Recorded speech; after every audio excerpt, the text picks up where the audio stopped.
देखो रिकॉर्डिंग का मैसेज कर screen share. Yes ma'am.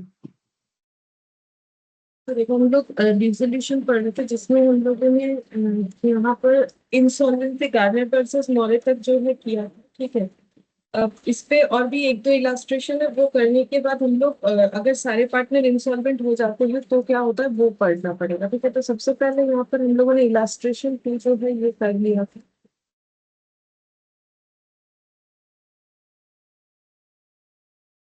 Good morning संगीत।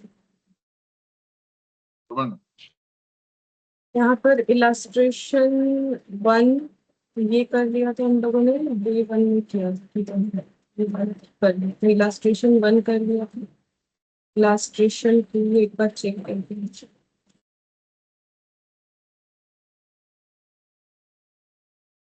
इलास्ट्रेशन टू भी किया था। इलास्ट्रेशन टू कर लिया। अच्छा, इलास्ट्रेशन थ्री तो ऑल इन सॉल्वेंसी पे, ये तो किया नहीं होगा। इलास्ट्रेशन फोर ये वाला लास्ट क्लास में किया था, ठीक है। तो फिर थ्री करेंगे आज, लेकिन वो तो पहले कंसेप्ट सीखने के बाद। तो भी पहले 5 नंबर ये हम लोग कर सकते हैं। तो क्या बोला है, मेसर्स एक्स वाई जेड, ये पहले के कंसेप्ट से ही है। who are in partnership sharing profit and losses in a ratio of 4:2:1 respectively had the following balance sheet as on 31st December 2022। Capital दे दिया है, Jades loan.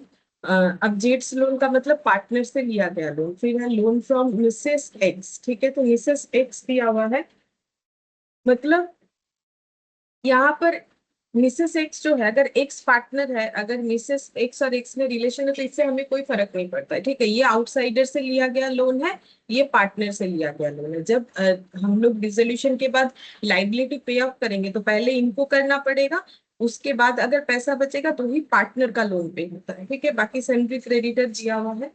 Fixed asset stock book debts provisions cash advance to Y. Advance to Y का मतलब Y कौन है, partner है, तो Y को advance दिया गया था। किसने दिया है, पार्टनरशिप फर्म ने दिया है, ठीक है। तो जब वाई का एडजस्टमेंट होगा तब वाई को ये बोला जाएगा, वाई ये बोलेगा कि मुझे तो 10,800 रुपए मिलने वाले कैपिटल का, प्लस और अगर कुछ मुझे मिल रहा है तो वो मुझे मिलना चाहिए, ठीक है। अगर पैसा अवेलेबल है तो मुझे ये मिलना चाहिए क्योंकि बिजनेस बंद हो रहा है।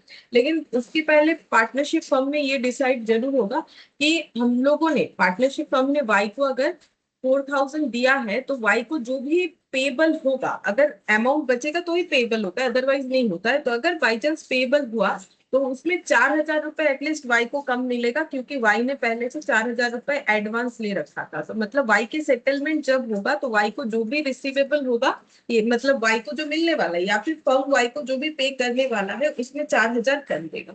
The firm was dissolve on the date mention above due to continued loss, क्योंकि बार बार बिजनेस में लॉस हो रहा है, इस वजह से ये लोग बिजनेस बंद करना चाहते हैं। अच्छा, फिर यहाँ पर बोल रहा है कि after drawing of the balance sheet given above it was discovered that goods amounting to 4,000 have been purchased in November 2022 and had been received, but the purchase was not recorded in the books। तो इसको बोलते हैं कि ये error हो गया है। तो इसको हम लोग कैसे ठीक करते हैं, बाई रेक्टिफिकेशन ऑफ एरर जो है वो करना पड़ता है। तो रेक्टिफिकेशन ऑफ एरर कैसे करेंगे, सीधा बात है कि परचेस किया था, परचेस करने पे जो जो भी चीज परचेस किया था, जो भी गुड्स, वो रिसीव भी हुआ था बट उसका एंट्री नहीं हुआ, मतलब बुक्स ऑफ अकाउंट्स में वो नहीं दिखाया गया था। तो हम लोग उसको कैसे करके दिखा सकते हैं, ठीक है।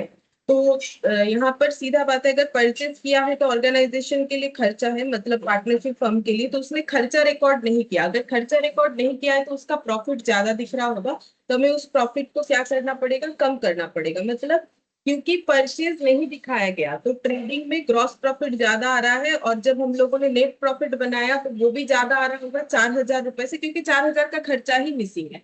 तो 4,000 रुपए से जो है नेट प्रॉफिट भी ज्यादा आया। और जब पीएल एप्रो बना, क्योंकि पार्टनरशिप में पहले बनता है ट्रेडिंग पीएल, जबकि ट्रेडिंग नहीं दिया जाता है, नॉर्मली पीएल भी बहुत कम दिया जाता है। मेनली पीएल एप्रो से ही पार्टनरशिप का क्वेश्चन आता है, पीएल एप्रो बैलेंस शीट ये सब पार्टनर्स कैपिटल अकाउंट। तो जब पीएल एप्रो बना, पार्टनर का डिस्ट्रीब्यूशन हुआ, तो पार्टनर, सभी पार्टनर को 4,000 का जो है इनकम उनके प्रॉफिट शेयरिंग रेशियो में ज्यादा मिला। सिंपल सा बात है, जब ट्रेडिंग बना था, ठीक है, ट्रेडिंग एंड पीएल जब बना था, ठीक है, तो ट्रेडिंग जब बना तो यहाँ पर कुछ एक्सपेंसेस रिकॉर्ड हुए, यहाँ पर सेल्स वगैरह, यहाँ पर क्लोजिंग स्टॉक, तो यहाँ पर जीपी निकल के आता है, ठीक है।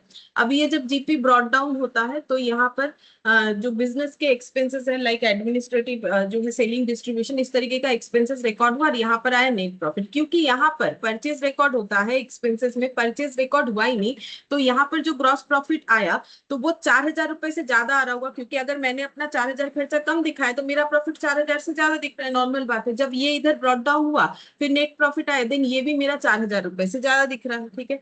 अब क्या करना पड़ेगा, अब यहाँ पर जब पीएल एप्रो बना, क्योंकि ये पार्टनरशिप फर्म है तो पार्टनर लोगों में ये नेट प्रॉफिट को डिस्ट्रीब्यूट होना चाहिए, तो जब पार्टनर लोगों में ये प्रॉफिट डिस्ट्रीब्यूट हुआ तो क्योंकि प्रॉफिट ही मेरा 4,000 रुपए से ज्यादा था, ठीक है, तो जब डिस्ट्रीब्यूट हुआ तो 4,000 रुपए का एक्स्ट्रा प्रॉफिट इस रेशियो में पार्टनर लोगों को मिल गया, जो कि गलत है, तो हमें वो जो है हटाना पड़ेगा। तो रेक्टिफिकेशन में क्या होगा, सबसे पहले हमें तो अपना प्रॉफिट टिक करना पड़ेगा, ठीक है। दूसरा बात है कि क्योंकि 4,000 ये एंट्री क्या होता है, परचेज टू क्रेडिटर, ये मिसिंग वाला पॉइंट है, ठीक है। रेक्टिफिकेशन ऑफ एरर 3-4 टाइप का होता है, तो वो तो हम लोग रेक्टिफिकेशन ऑफ चैप्टर में करते हैं। तो ये परचेज जो है, purchase account debit to creditor, ये मेरा रिकॉर्डिंग होना चाहिए, तो मेरा परचेज बढ़ेगा, क्रेडिटर भी बढ़ेगा, तो इसका इम्पैक्ट क्या आएगा, यहाँ क्रेडिटर में 4,000 ऐड होगा क्योंकि वो मिसिंग है, और परचेज रिकॉर्ड करने की वजह से मेरा प्रॉफिट जो है वो कम दिखना चाहिए 4,000 रुपए से। तो मतलब पार्टनर लोगों को जो मैंने 2:2 प्रॉफिट अल्टीमेटली गया कहाँ, पार्टनर लोगों में डिस्ट्रीब्यूट हो गया 4,000 एक्स्ट्रा। कैसे डिस्ट्रीब्यूट हुआ, इस रेशियो में, क्योंकि प्रॉफिट हमेशा पीएसआर में डिस्ट्रीब्यूट होता है, तो 2:2 में वो प्रॉफिट हम लोग पार्टनर लोगों से वापस ले लेंगे, ठीक है, ताकि ये हमारा जो गलती है वो रेक्टिफाई हो जाए। तो ये हो गया रेक्टिफिकेशन करने का तरीका, कि इस तरीके से रेक्टिफिकेशन करना पड़ेगा। फिर नेक्स्ट यहाँ पर देखते हैं, fixed asset realized 20,000, stock 21,000, book debt 20,500, similarly the creditor allowed a discount of 2% on average। तो ये सब बेच के, फिक्स्ड एसेट बेच के 20,000, स्टॉक बेच के 21, बुक डेप्ट से 20,500 रियलाइज हुआ, क्रेडिटर को 2%, क्रेडिटर ने 2% डिस्काउंट दिया है पे करने के वक्त पे, वो भी रिकॉर्ड करेंगे। The expenses of realisation came to health, 1,080 का एक्सपेंसेस था रियलाइजेशन का। X agree to take over the loan of Mrs X, अब एक्स ने एग्री किया कि हम मिसेस एक्स का लोन टेक ओवर कर लेंगे, मतलब मिसेस एक्स से फर्म ने लोन लिया था, तो अगर मिसेस एक्स का लोन टेक ओवर होगा तो एंट्री क्या होना चाहिए, लोन कैंसिल आउट हो जाएगा, तो Mrs X X's loan account debit हो जाएगा, टू यहाँ पर हो जाएगा, टू यहाँ पर हो जाएगा एक्स, ठीक है, मिस्टर एक्स या फिर एक्स जो भी लिखना चाहे। तो लोन टेक ओवर करने का मतलब है, अभी मिस्टर एक्स बोल रहा है कि हम लोन पे कर देते हैं, लेकिन इसका मतलब ये थोड़ी ना है कि लोन का जो भी अमाउंट है वो मिस्टर एक्स अपने पॉकेट से ही पे करेगा, ऐसा नहीं है, बाद में उसे फर्म से वो पैसा मिल जाएगा, अभी वो बोल रहा है कि हम टेक ओवर कर ले रहे हैं, तो ये एंट्री होना चाहिए।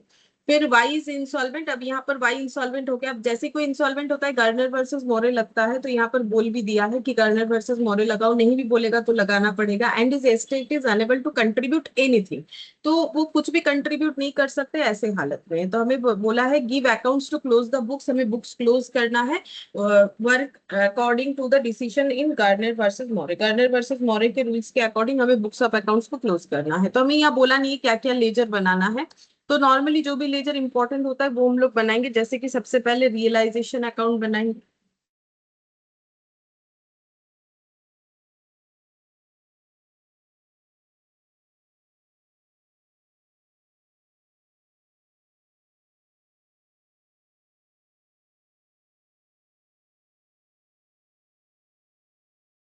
पार्टनर्स कैपिटल,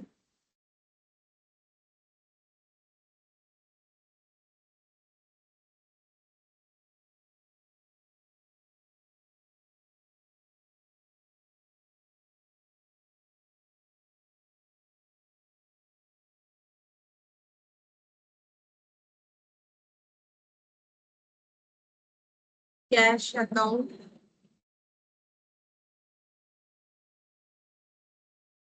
नॉर्मली ये अकाउंट बनाया जाता है जब हमें कुछ बोला नहीं है, तो नॉर्मली जो अकाउंट्स बनता है वही हम बना रहे हैं, हमें कुछ रिकमेंड नहीं किया कि ये बनाना है वो बनाना है, बट ये तीन तो मैंडेटरी है, बनाना ही चाहिए। तो सबसे पहले रियलाइजेशन में हम लोग एसेट्स को यहाँ पर लिखेंगे, उसके बुक्स वैल्यू में जो रूल्स होता है, हम लोगों ने इतना सारा चीज कर लिया। अब ये तो ये लास्ट क्वेश्चन है इस टॉपिक का वैसे, to sundry assets, sundry assets में आ जाएगा fixed asset, stock, book debt. Fixed asset, stock, book debt. Fixed asset है 40,000, स्टॉक 25,000।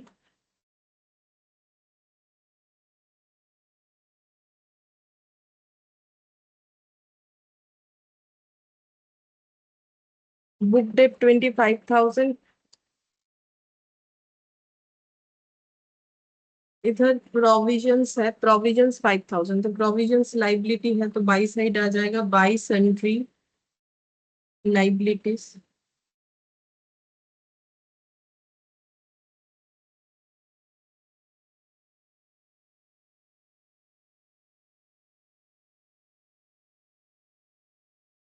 प्रोविजंस हो गया। कैश, कैश जो है यहाँ पर आ जाएगा।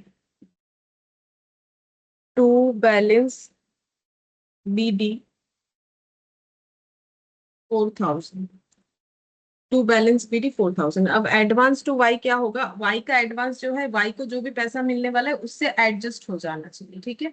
तो वाई का एडवांस जो है उसका एंट्री क्या होना चाहिए, तो एडवांस को हम लोग एडजस्ट कर लेंगे। तो एडवांस हमारे लिए एसेट है, एसेट चला जाएगा तो एसेट हम लोग कर लेंगे क्रेडिट, तो टू एडवांस टू वाई हो जाएगा। और डेबिट किसको करेंगे, वाइस कैपिटल को। मतलब सीधा बात है, वाई के कैपिटल में जो भी वैल्यू उसे मिलने वाला है, जब हम लोग वो पे करते हैं तो वाइस कैपिटल टू बैंक कर देते हैं, ठीक है। अब अगर एडजस्ट करेंगे 4,000 से, तो Y's capital to advance to Y करना पड़ेगा, ठीक है। तो Y's capital to advance to Y करेंगे हम लोग। तो पार्टनर्स कैपिटल में लिख लेते हैं एक्स, वाई और जेड। यहाँ पर भी हो जाएगा एक्स, वाई और जेड। अब टू एडवांस टू वाई हम यहाँ पर करें, क्योंकि हमें ना ये वाला थोड़ा रेक्टिफाई करना पड़ेगा कैपिटल को, तो यहाँ पर लिखना पड़ेगा। वो परचेज की वजह से जो रेक्टिफिकेशन होगा, तो टू एडवांस बोल के वाई के कॉलम में 4,000 आ जाएगा। अच्छा, इधर वाला सारा चीज लिख लिया। अब कैपिटल है 29,200, यहाँ पर by balance B D.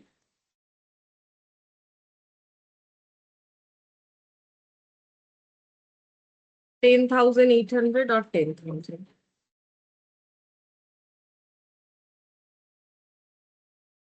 Jades loan, तो जेड का लोन हमें पार्टनर का लोन अलग से ही लिखना चाहिए, ठीक है। तो जेड का लोन का हम लोग एक अकाउंट बना सकते हैं, जेड्स लोन भी।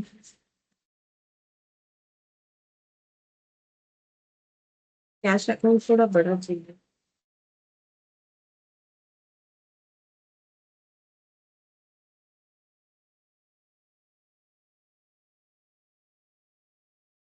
लोन है तो by balance B D liability है 5,000।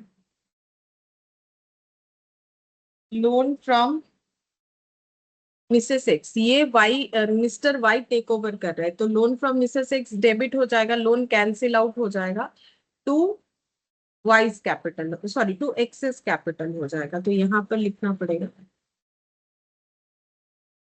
यहाँ पर लिखेंगे बाई, ये नीचे एक लाइन छोड़ के ही लिखना पड़ेगा, by loan from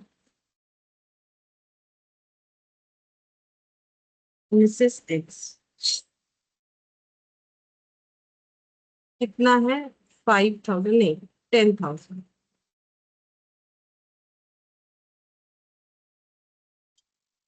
sundry trade creditor, ये रियलाइजेशन में चला जाएगा। क्रेडिटर, क्रेडिटर हो जाएगा 29,000। बस पूरा बैलेंस शीट खाली कर दिया। अब यहाँ पर जब हम लोगों ने पढ़ना स्टार्ट किया तो बोला था कि डिसोल्यूशन हो रहा है क्योंकि उनके बिजनेस में लॉस हो रहा है। फिर जब बैलेंस शीट ड्रॉ हो गया, उन्होंने देखा कि उन्होंने 4,000 का परचेज रिकॉर्ड नहीं किया था, ठीक है। तो 4,000 का परचेज रिकॉर्ड नहीं किया था, इसका इम्पैक्ट एट लास्ट कहाँ पर चला गया था, जब पार्टनर लोगों का उस साल का बैलेंस शीट बना था, वहां पर जो कैपिटल दिख रहा था उसमें जो प्रॉफिट एडेड था उसमें 4,000 का प्रॉफिट ज्यादा एडेड है। तो वो 4,000 का प्रॉफिट हमें कम करना पड़ेगा, ठीक है। तो हम लोग कैसे लिखेंगे, 4,000 का प्रॉफिट कम करने का मतलब है उनके कैपिटल को डेबिट करेंगे, कि कैपिटल डेबिट मतलब वहां से 4,000 का प्रॉफिट लेंगे, तो 4,000 तो किसी एक से नहीं ले रहे हैं, तीनों से ले रहे हैं। कैसे लेंगे, जैसे दिया था तो किसको कितना दिया था, तो सभी को प्रॉफिट शेयरिंग रेशियो में 4,000 डिस्ट्रीब्यूट किया गया था, तो उतने ही रेशियो में लेना पड़ेगा। और हमें क्रेडिटर को बढ़ाना पड़ेगा। एंट्री था purchase debit to sundry creditor, तो यहाँ पर हो जाएगा टू क्रेडिटर या सन्ड्री क्रेडिटर, जो लिखना चाहे लिख सकते हैं, टू सन्ड्री क्रेडिटर। यहाँ पर 4,000 रुपए का डिस्ट्रीब्यूशन कैसे हुआ था, 2:2:1 में, उसी हिसाब से हमें करना है, 2:2:1। मतलब 2+2 4+1 5, 4,000 डिवाइडेड बाई 5, यानी 800, 800 इंटू 2, 1600, 1600 और 800, ये हो जाएगा। ठीक है। और एक जगह पे इम्पैक्ट आएगा, क्योंकि entry something debit to something credit होता है, तो ये तो कर लिया। अब ये जो क्रेडिटर है यहाँ पर ऐड करना पड़ेगा। यहाँ पर हम लोगों का 29,000 आया है, देखो यहाँ पर था 25,000, मैंने 29 इसीलिए लिखा क्योंकि पहले मैंने बता दिया था ना कि 4,000 यहाँ पर हमारा क्रेडिटर भी बढ़ेगा, क्योंकि एंट्री क्या होता है, परचेस डेबिट टू क्रेडिटर, तो क्रेडिटर तो बढ़ गया। और परचेज जो डेबिट हुआ, एक्सपेंसेस हुआ, तो एक्सपेंसेस नहीं रिकॉर्ड किया तो प्रॉफिट ज्यादा था, तो प्रॉफिट को कम कर दिया। प्रॉफिट कहां पर जाके ऐड हो गया, तो उनके कैपिटल में, तो कैपिटल के ऑपोजिट साइड में एंट्री हुआ, तो ऑटोमेटिकली वो बैलेंस हो जाएगा। तो अब हम लोग इसमें क्या कर सकते हैं, यहाँ पर जो कैपिटल आया था, इससे हम लोग क्वेश्चन को नहीं कर सकते थे, बिकॉज बिकॉज इसमें रेक्टिफिकेशन नहीं था, ये गलत था, तो इसको भी रेक्टिफाई कर लिया। तो अब हम लोग जो है सही वाला कैपिटल निकालते हैं और इस पे क्वेश्चन आगे कर सकते हैं। तो इसको पहले रेक्टिफाई कर लेते हैं। तो एक्स का जो कैपिटल 29,200 दिख रहा है, वो एक्चुअली 29,200 नहीं, वो 600 रुपीज से कम दिखना चाहिए, तो 29,200 माइनस 600, तो 27,600 हो जाएगा।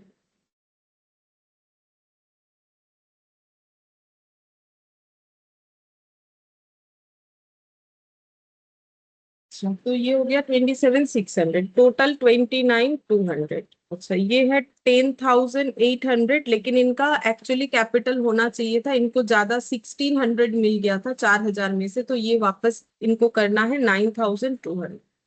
और ये वाला 10,000 माइनस 800, तो ये भी 9,200 हो जाएगा। तो ये हो गया जो कैपिटल होना चाहिए, तो इसको अब हम लोग ब्रॉट डाउन कर लेंगे, रेक्टिफिकेशन हो गया कि एक्चुअली कैपिटल होना चाहिए था 27,600, 9,200 और 9,200। ठीक है, ये रेक्टिफिकेशन हो गया। रेक्टिफिकेशन होने के बाद बाकी दो एंट्री जो मैंने किया था, इसीलिए एक एक लाइन बचा के किया था, तो ये वाला हो गया। अच्छा, अब हम लोग नेक्स्ट देखते हैं क्या बोला है। यहाँ पर बोला है कि क्या बेच के क्या मिला है, तो फिक्स्ड एसेट से रियलाइज्ड हुआ है, स्टॉक से, बुक डेप्ट से, तो कहाँ लिखना पड़ेगा। अब पैसा मिला है तो बाई बैंक हो जाएगा।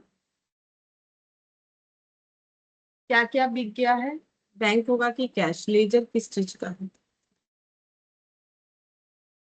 कैश है, तो कैश लिखना पड़ेगा।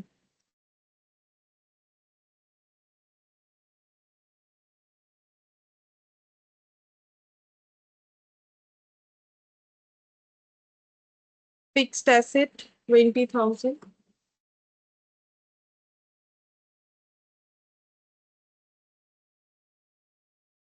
स्टॉक 21,000, इधर ही लिखा, इनर कॉलम में लिख के टोटल भी किया जा सकता है।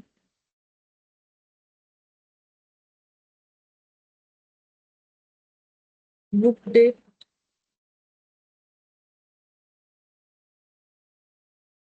20,500। और है similarly the creditor allowed a discount of 2% on average. अच्छा, वो करेंगे पहले, ये कैश में इसका क्रॉस पोस्टिंग करेंगे, टू रियलाइजेशन।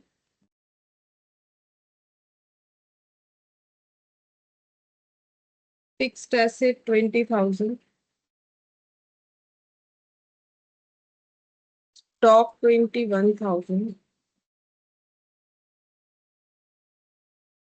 बुक डेट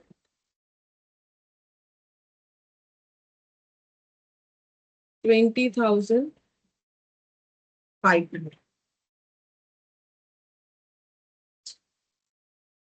अब क्रेडिटर को हम लोग, क्रेडिटर ने 2% डिस्काउंट अलाउड किया, तो क्रेडिटर को पे करेंगे 2% डिस्काउंट से, तो क्रेडिटर को पे करेंगे तो to cash, paid to creditor. 2% discount है, तो 29,000 में 2% डिस्काउंट हो जाए।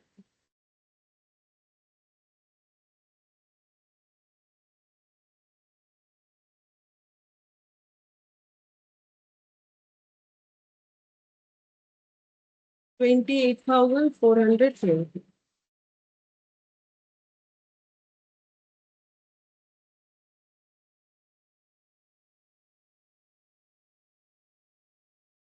का by realisation paid to creditor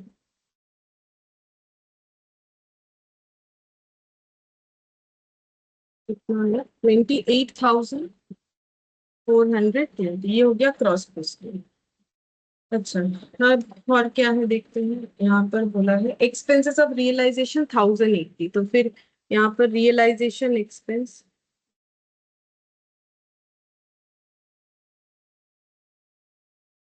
1080 इसका भी क्रॉस पोस्टिंग हो जाएगा। Realisation expense 1080। अब बोला है बाई इंसॉल्वेंट हो जाएगा, गार्डनर वर्सेस मोरे अप्लाई करना है। तो सबसे पहले अब हम लोग क्लोज करेंगे रियलाइजेशन वाला अकाउंट और देखते हैं कितना लॉस आता है। नॉर्मली लॉस ही आता है, ठीक है, देखते हैं कितना। 40,800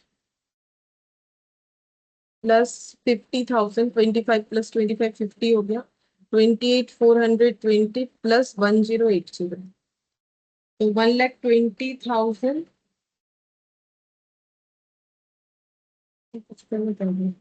40 और 50 90,000 प्लस 28,420 1080 1,19,500 1,19,500 माइनस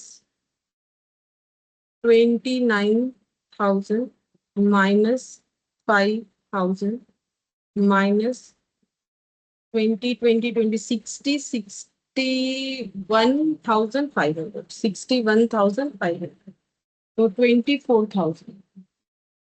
24,000 का लॉस पार्टनर लोगों को बेयर करना पड़ेगा by realisation loss transfer to partners capital XYZ। अच्छा, प्रॉफिट शेयरिंग रेशियो क्या था? 2:1 था। यहाँ से देख लेते 2:1 था, मतलब 2/5 2/5 और 1/5। तो 24,000 डिवाइडेड बाई 5 कितना होगा? 4800। बाकी दोनों 4800 का डबल यानी 9,600। ये हो गया। अब रियलाइजेशन का लॉस जो है पार्टनर्स कैपिटल में क्रॉस पोस्टिंग करेंगे तो यहाँ पर हो जाएगा to realisation loss.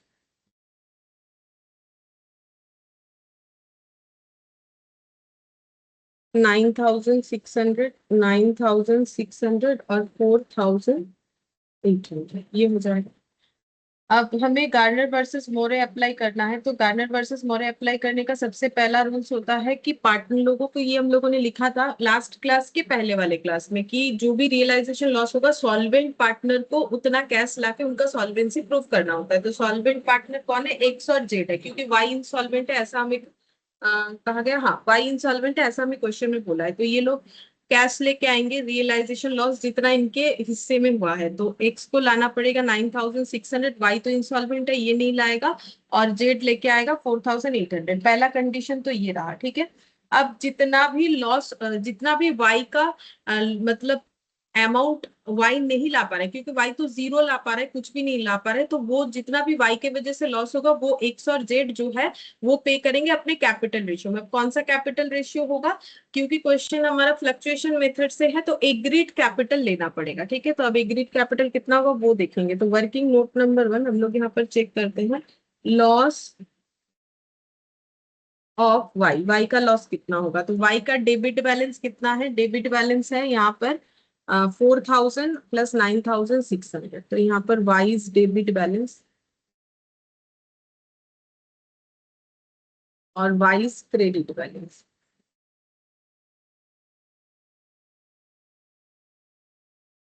9,200 credit balance है और डेबिट बैलेंस है 4,200। 1000 प्लस 9600,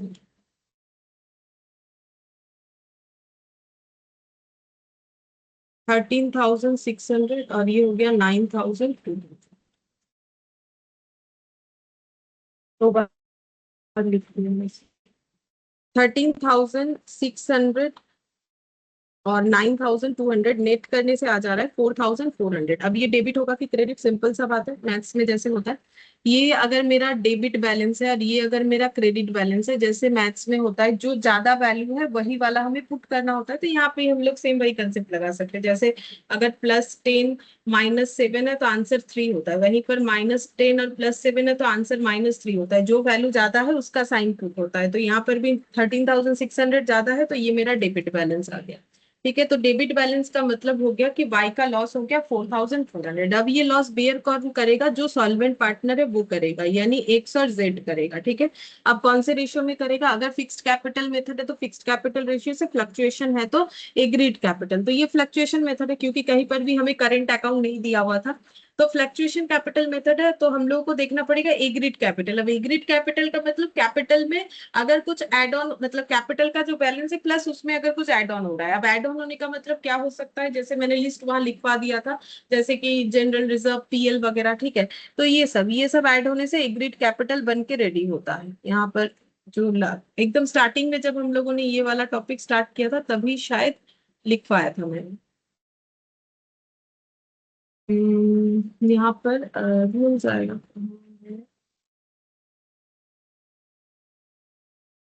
यहाँ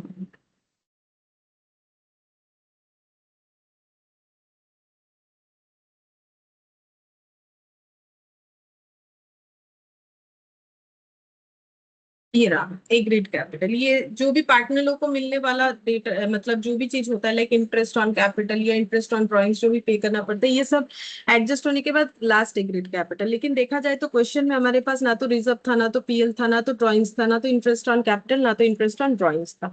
तो ए ग्रेड कैपिटल हमारा फिर क्या हो जाएगा? ये ही हम लोग का ए ग्रेड कैपिटल हो जाएगा क्योंकि इसमें इस तरीके का किसी भी चीज का एडिशन या डिलीशन हुआ नहीं। तो 27,600 और 9,200 के रेशियो में ये लोग बेयर करेंगे। तो 27,600 = 9,200। अब इसको अगर हम लोग थोड़ा सा सिंप्लीफाई करें तो फिर ये आई थिंक डिवाइड हो जाएगा 9,200 से। देखते हैं, हाँ हो जाएगा। ये 3:1 हो जाएगा। ठीक है, अब 3:1 रेशियो में 4,400 को अगर हम लोग डिस्ट्रीब्यूट करते हैं तो 3/4, और ये भी हो जाएगा 4,400 इंटू 1/4। तो ये हो गया 1100 इंटू 3, तो 3,300, और ये हो जाएगा 1,100। ठीक है, तो ये अब एंट्री क्या हो जाएगा? एक्सेस कैपिटल डेबिट, जेड्स capital debit to Y's capital, ये एंट्री होना चाहिए।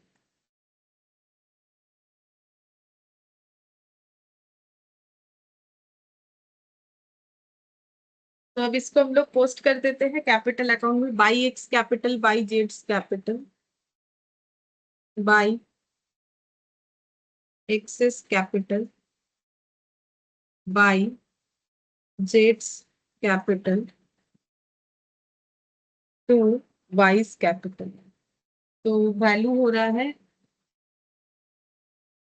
3300 1100, 3300 1100। तो y को इतना सपोर्ट कर दिया है, x ने 3300 का, z ने 1100 का, और इन इसके वजह से इन दोनों के अकाउंट से इतना इतना कम हो जाएगा। बस, और तो कुछ नहीं है। अब हम लोग कैपिटल अकाउंट को क्लोज करेंगे, फिर कैश अकाउंट को क्लोज करेंगे। अच्छा, कैश अकाउंट में एक क्रॉस पोस्टिंग होना चाहिए। ये रहा टू, ये वाला 9,600 और 4,800। तो यहाँ पर हो जाएगा टू एक्सेस कैपिटल टू जेड्स कैपिटल 9,200, और नहीं 9,600 और 4,800। ये वाला क्रॉस पोस्टिंग, ये वाला हो गया। अब हम लोग इसको क्लोज करके देखते हैं क्या सिचुएशन होगा। तो अगर सबसे पहले एक्स का देखें तो उसका कैपिटल है 27,600।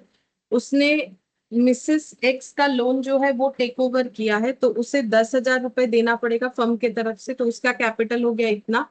उसने कैश लाया 9,600, तो फिर टोटल उसका बैलेंस हो रहा है 47,200। ठीक है, अब 47,200 उसका कैपिटल का बैलेंस हो रहा है, लेकिन उसमें से 9,600 तो माइनस हो जाएगा, क्योंकि ये रियलाइजेशन लॉस था जो वो लाया था ये प्रूव करने के लिए कि भाई वो सॉल्वेंट है, बिकॉज गर्नर वर्सेस मोरेस का डिमांड करता है, बाकी वो लॉस था, ठीक है, तो वो ऑटोमेटिकली डिडक्ट हो गया यहाँ पर। और 3300 उसने वाई को सपोर्ट कर दिया, फिर उसके कैपिटल में बचता है 34,300 जो उसको फर्म से मिल जाएगा, तो टू कैश हो जाएगा।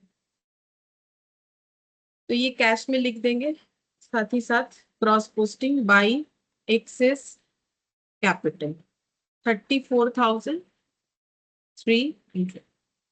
अब y का तो दोनों साइड बैलेंस हो जाएगा, सिंपल बात है। क्यों? क्योंकि y का 9,200 का पॉजिटिव बैलेंस था, उसको सपोर्ट कर दिया है x ने, और z ने अपने तरफ से कितना कितना उसे अमाउंट देके सपोर्ट किया, 3300 और 1100, तो उसका कैपिटल बन जाता है 13,600, और उसे पे भी करना था 13,600, ठीक है। 4,000 उसने एडवांस लिया था, वो उसे कटवाना था, और 9,600 का रियलाइजेशन लॉस उसे बियर करना था, तो उसका पूरा जो है क्लोज कर दिया गया, ठीक है। अब जो जेड है उसका 9,200 का कैपिटल था, उसने रियलाइजेशन के लिए प्रूव करने के लिए 4,800 लाया, तो फिर उसका कैपिटल बैलेंस बनता है 14,000, लेकिन उसमें से लॉस का 4,800 डिडक्ट हो जाता है, और वाई को उसे सपोर्ट करना था 1100, तो फिर उसके पास बचेगा 8100 जो कि फर्म उसे दे देगा।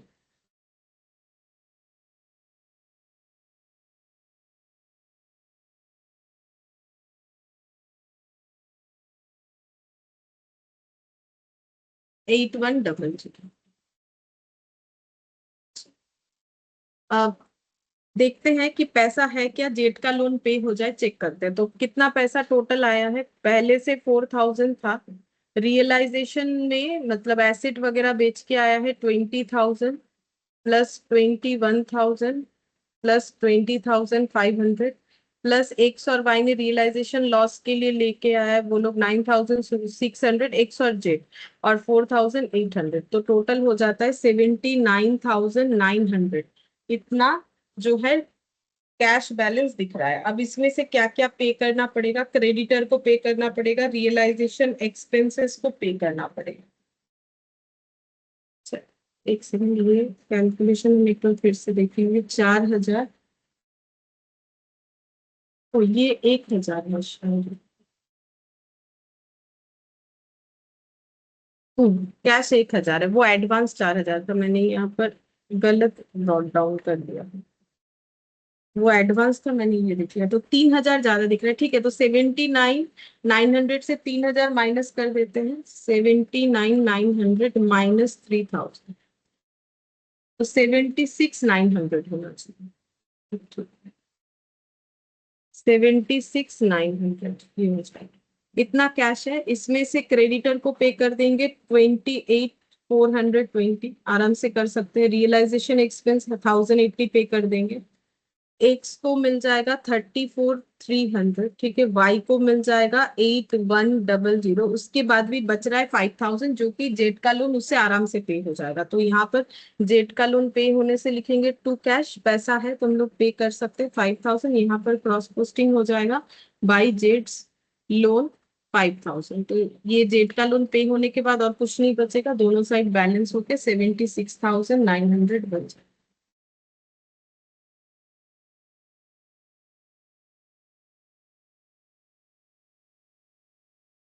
ये हो गया हम लोग का। तो गार्नर वर्सेस मोरे का जो रूल्स था, जहां पर कोई एक पार्टनर इंसॉल्वेंट होता है और बाकी जो है सॉल्वेंट रहते हैं, इस तरीके के केसेस में जो है गार्नर वर्सेस मोरे अप्लाई होता है। अब नेक्स्ट हम लोग पढ़ेंगे, अगर सभी पार्टनर इंसॉल्वेंट हो जाए तो क्या होता है, तब गार्नर वर्सेस मोरे अप्लाई नहीं होगा, तब क्या करना है वो अभी हम लोग देखेंगे। अगर सारे पार्टनर इंसॉल्वेंट हो जाते हैं तो ठीक है, तो वो टॉपिक पढ़ने के बाद सबसे पहले ये वाला क्वेश्चन, इलास्ट्रेशन। मैडम, मैंने रिलेशन अकाउंट थोड़ा लिखा नहीं है, कुछ कुछ बाकी है, थोड़ा आएंगे बैक करेंगे। हाँ।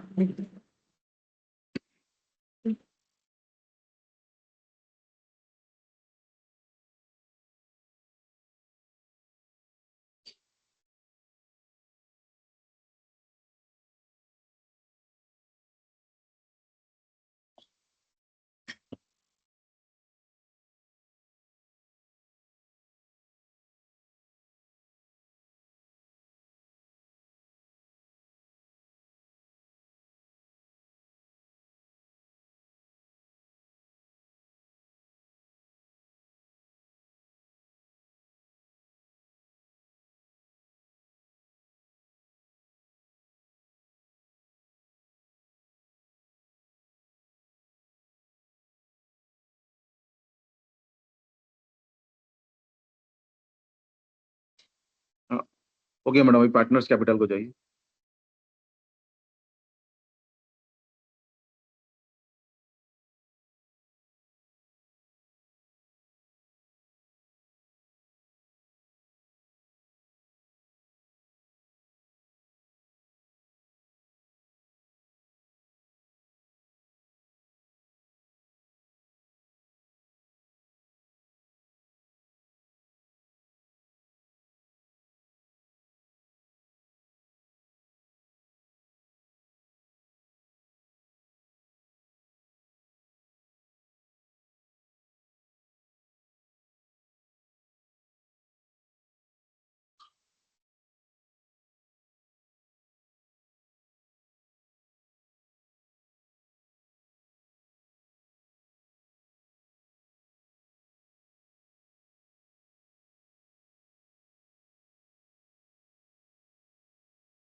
हाँ मैडम, हो गया। क्या से अकाउंट?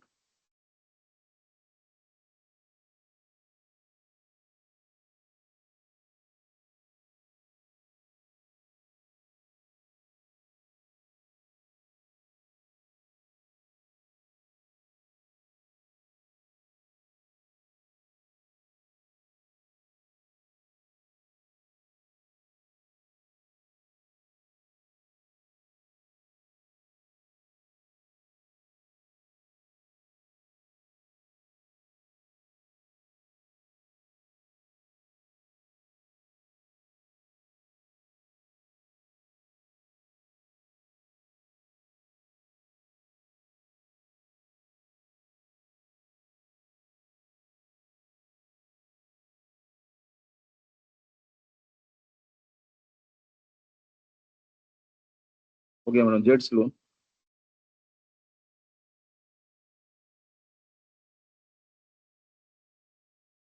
ओके। और मैडम अभी थोड़ा नोट नोट वाला, बाकी note.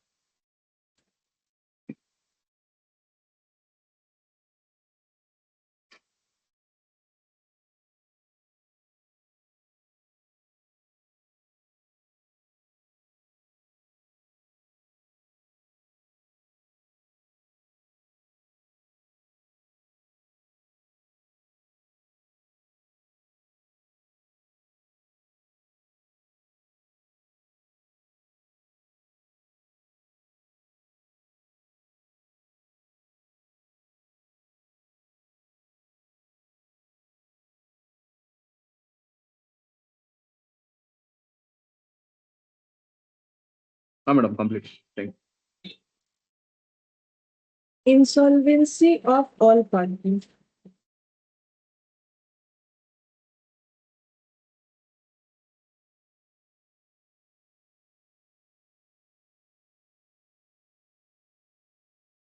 means insolvency of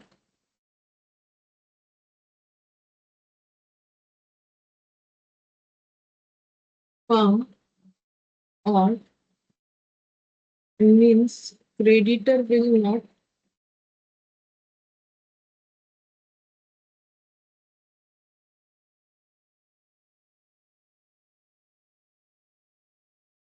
paid in full।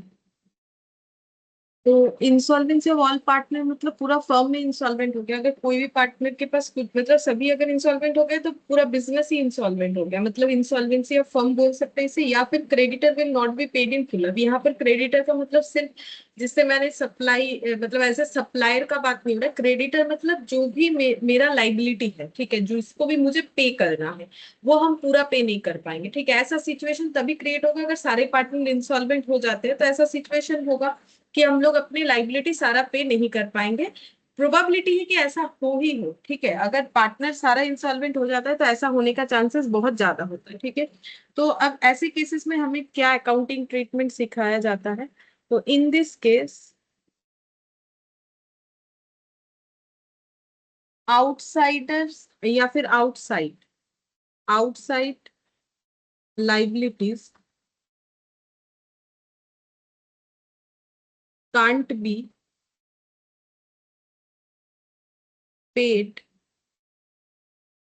In full. मतलब यही जो मैंने यहाँ लिखा है, creditor will not be paid in full. तो इसका मतलब ऐसे केसेस में देखा जाता है कि जो आउटसाइडर पेमेंट है वो फुल्ली नहीं किया जा सकता है, क्योंकि इतना पैसा अवेलेबल नहीं हो सकता है। So it should not be transfer to realisation account. तो नॉर्मली हम लोग क्या करते हैं, रियलाइजेशन अकाउंट में ट्रांसफर करते हैं आउटसाइडर लाइबिलिटी को। जैसे कि एग्जांपल के तौर पे कोई भी क्वेश्चन ले ले, अभी का क्वेश्चन अगर देखें तो हम लोगों ने यहाँ पर ट्रांसफर किया है, ये रहा क्रेडिटर प्रोविजंस, ठीक है।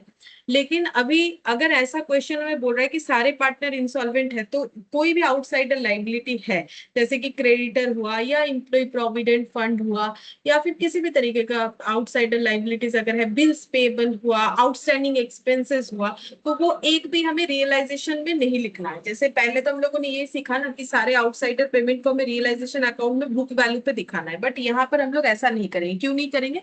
क्योंकि जब रियलाइजेशन अकाउंट में ऐसा करते तो इसका मतलब ये होता है कि हम लोग का ये इतना लाइबिलिटी है और हम लोग का ये इतना एसेट है। अब ये सारे एसेट्स को हम लोगों ने बेच के रिकवर किया। अब अगर ऐसा भी हो सकता है कि तीनों का तीनों एसेट नहीं बिका, कोई एक एसेट नहीं बिका, वो भी हो सकता है। ऐसा जरूरी नहीं है कि सारे एसेट्स बिकेंगे ही। जैसे लास्ट क्लास में हम लोगों ने किया था, एसेट नहीं बिका तो उसमें मैंने नोट भी लिखवा दिया था, तो एज्यूम कि कुछ भी रियलाइज नहीं हुआ, तो बेच के जो भी पैसा मिला उससे हमें क्या करना होता है, ये लाइबिलिटी को पे करना होता है। तो ये जो पैसा रिकवर हुआ ना, इसी से हम लोग ये लाइबिलिटीज को पे करते हैं। लाइबिलिटीज हो गया, रियलाइजेशन एक्सपेंसेस हो गया, ठीक है। उसके बाद जो भी लॉस होता है, मतलब जो पे ऑफ नहीं कर पाते, वो लॉस पार्टनर लोग अपने अंदर डिस्ट्रीब्यूट करते हैं। बट यहाँ पर जब पार्टनर लोग डिस्ट्रीब्यूट क्यों करें? क्योंकि उनके पास वो कैपेबिलिटी है कि वो लॉस को बेयर कर सके, ठीक है, क्योंकि वो सॉल्वेंट है। तो लॉस जो होगा, मतलब पार्टनरशिप का मतलब ही क्या होता है कि अगर कुछ लॉस हुआ तो पार्टनर को उसे बेयर करना पड़ेगा। और उस लॉस को पार्टनर लोग कैसे भरपाई करेंगे? अपने प्राइवेट एसेट बेच के भी उन्हें भरपाई करना पड़ेगा, क्योंकि पार्टनरशिप एक्ट 1932 हमें ये बोल रहा है। तो इसीलिए तो हम लोग ये लॉस को कहाँ ट्रांसफर कर रहे हैं, पार्टनर्स कैपिटल अकाउंट में ट्रांसफर कर रहे हैं, पार्टनर पे दे रहे हैं। अब इसमें से अगर कोई इंसॉल्वेंट है तो बाकी सॉल्वेंट पार्टनर उस लॉस को भी बेयर कर जाएगा। अब वो कैसे करेगा? उसका रूल्स होता है कि वो फिक्स्ड कैपिटल मेथड हुआ तो कैपिटल रेशियो में, फ्लक्चुएशन कैपिटल मेथड हुआ तो एग्रीड कैपिटल रेशियो में बेयर करेगा, लेकिन कर लेगा। और करने के बाद भी देखो इन्हें क्या मिला, फर्म से बाद में ये एडजस्टमेंट होने के बाद ये पैसा मिल गया। अब उस पैसे से इन्होंने क्या किया, ये यहाँ पर कैश अकाउंट दिख रहा है, तो पहले इनके पास इतना पैसा था, सारे एसेट्स बेच के इनके पास इतने पैसे आ गए, ठीक है। इन्होंने अपना सॉल्वेंसी प्रूव करने के लिए इतना पैसा लाया, तो टोटल इतना बिजनेस में पैसा आ गया। उससे ये सारे लाइबिलिटीज पे ऑफ कर दिए। फिर उसके बाद ये जो एक्स और वाई को जितना जितना पैसा मिलना था मिल गया, जेड का लोन भी पे कर दिए, बाकी जीरो हो गया, ठीक है। लेकिन अगर पार्टनर के पास, पार्टनर सॉल्वेंट ही नहीं है, तो रियलाइजेशन लॉस को बेयर करके करेगा क्या? क्योंकि वो तो बेयर अगर वो लोग कर भी लेते हैं तो करके फायदा क्या है, क्योंकि वो लॉस पे ही नहीं कर पाएंगे, क्योंकि जब सॉल्वेंट है नहीं तो लॉस बेयर करके कैसे चलेगा। तो यहाँ पर वही चीज लिखा है कि इसीलिए रियलाइजेशन अकाउंट में हमें दिखाना नहीं है किसी भी तरीके के आउटसाइडर लाइबिलिटीज को। तो उसका अकाउंटिंग ट्रीटमेंट क्या करना है, सारे आउटसाइडर लाइबिलिटीज का हमें अलग से अकाउंट बनाना चाहिए। तो वही अभी हम लिख देंगे यहाँ पर कि outsiders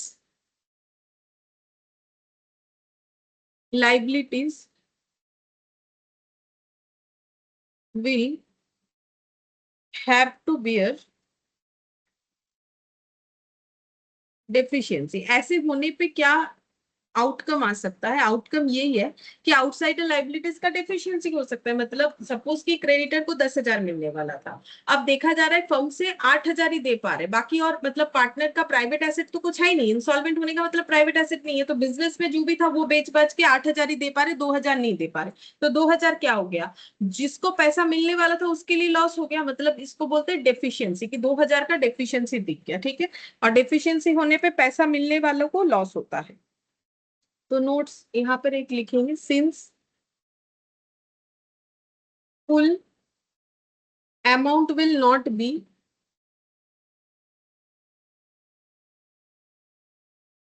paid to external liability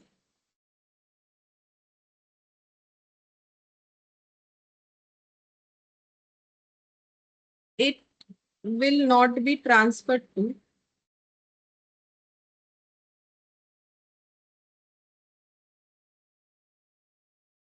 realization, separate ledger will be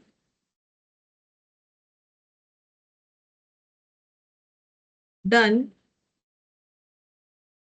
in the ratio of outstanding liabilities, sorry ये आउटस्टैंडिंग नहीं, आउटसाइडर है, हम लिख ही देते लैंग्वेज में, confusion. Outsider,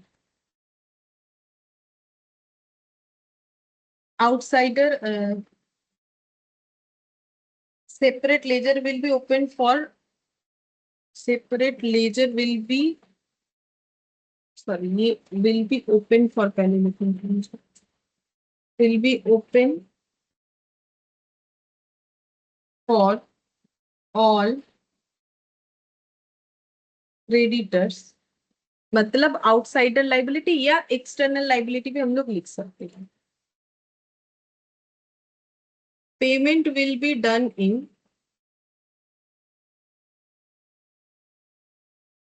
the ratio of outstanding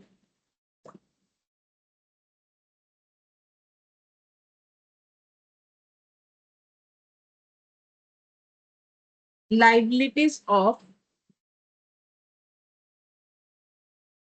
creditors deficiency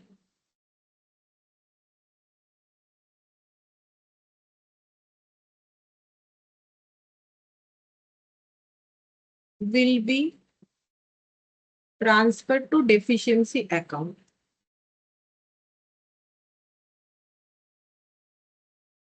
It will be transferred to partners capital account.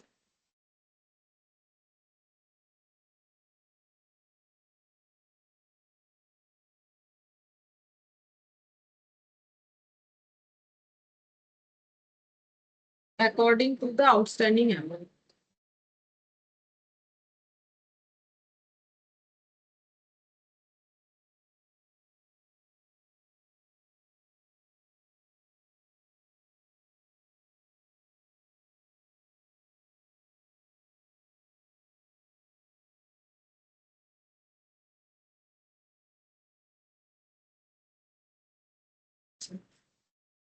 तो insolvency all partner का मतलब है कि अगर सारे पार्टनर इंसॉल्वेंट हो जाते हैं, इसका मतलब फर्म इंसॉल्वेंट हो गया, एक तरीके से ऐसे मान सकते हैं। और इसका मतलब हो गया आउटसाइडर लाइबिलिटी हम लोग पूरा पे नहीं कर पाएंगे, जो पे नहीं कर पाएंगे उसको हम लोग डेफिशिएंसी बोलेंगे, जितना पे नहीं कर पाएंगे। यहाँ पर वही लिखा हुआ, in this case outside liabilities can't be paid in full so it should not be transfer to realisation account. पहला कि ये रियलाइजेशन अकाउंट में हमें कोई आउटसाइडर लाइबिलिटीज लिखना नहीं होता है इस केस में, और आउटसाइडर लाइबिलिटी जो नहीं पे कर पाएंगे उसमें डेफिशिएंसी हो सकता है। तो outsider liabilities will have to bear, जो आउटसाइडर लाइबिलिटीज है उनको डेफिशिएंसी बियर करना पड़ सकता है। फिर नेक्स्ट यहाँ पर ये हो गया इस टॉपिक का मतलब। फिर since full amount will not be paid to external liability it will not be transfer to realisation, वो पहले भी यहाँ पर लिखा है, क्योंकि पूरा अमाउंट पे नहीं कर सकते तो रियलाइजेशन में लिखने का कोई मतलब नहीं है। अब हमें क्वेश्चन में कैसे पता चलेगा कि हमें क्या ट्रीटमेंट करना है? क्वेश्चन बताएगा ना कि सारे पार्टनर इंसॉल्वेंट है कि कोई एक है। Separate ledger will be open for all creditors, मतलब जितने भी आउटसाइडर लाइबिलिटीज है या एक्सटर्नल लाइबिलिटीज है उसके लिए अलग अलग लेजर ओपन करना पड़ेगा। Payment will be done in the ratio of outstanding liabilities, outstanding liabilities of creditor, मतलब जिसको जो भी मिलेगा वो हम लोग रेशियो के हिसाब से पेमेंट करेंगे। अब रेशियो के हिसाब से पेमेंट का मतलब, जैसे हम लोग का क्रेडिटर है, क्रेडिटर का मतलब सप्लायर होता है नॉर्मली। फिर जैसे बैंक लोन है, ठीक है, बैंक लोन है, या फिर कुछ और है, आउटस्टैंडिंग एक्सपेंसेस है, तो ये सभी तुम्हें पे करना है। मान लेते क्रेडिटर है 1000 रुपए का, बैंक लोन था 3000 रुपए का, आउटस्टैंडिंग एक्सपेंसेस था 200 रुपए का। अब हमारे पास पैसा बच रहा है, सपोज की 600 रुपए। तो अब क्रेडिटर बोलेगा मुझे दे दो, बैंक वाला बोलेगा मुझे दे दो, आउटस्टैंडिंग एक्सपेंसेस जो है वो बोलेगा मुझे दे दो, मेरा तो 200 ही है। लेकिन ऐसा नहीं होता है, रेशियो में डिस्ट्रीब्यूट होता है, ठीक है।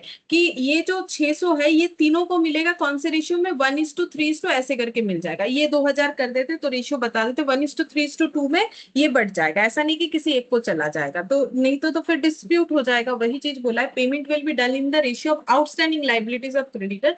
और डेफिशिएंसी जो होगा, मतलब जो नहीं पे कर पा रहे हैं, वो ट्रांसफर हो जाना चाहिए डेफिशिएंसी अकाउंट में। It will be transfer to partners capital account according to the outstanding amount. और उसके बाद पार्टनर्स कैपिटल अकाउंट में ये डेफिशिएंसी का वैल्यू ट्रांसफर हो जाएगा।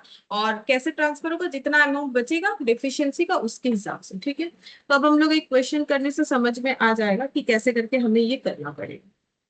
तो क्वेश्चन में हम लोग पहले ये वाला करेंगे, इलास्ट्रेशन 3।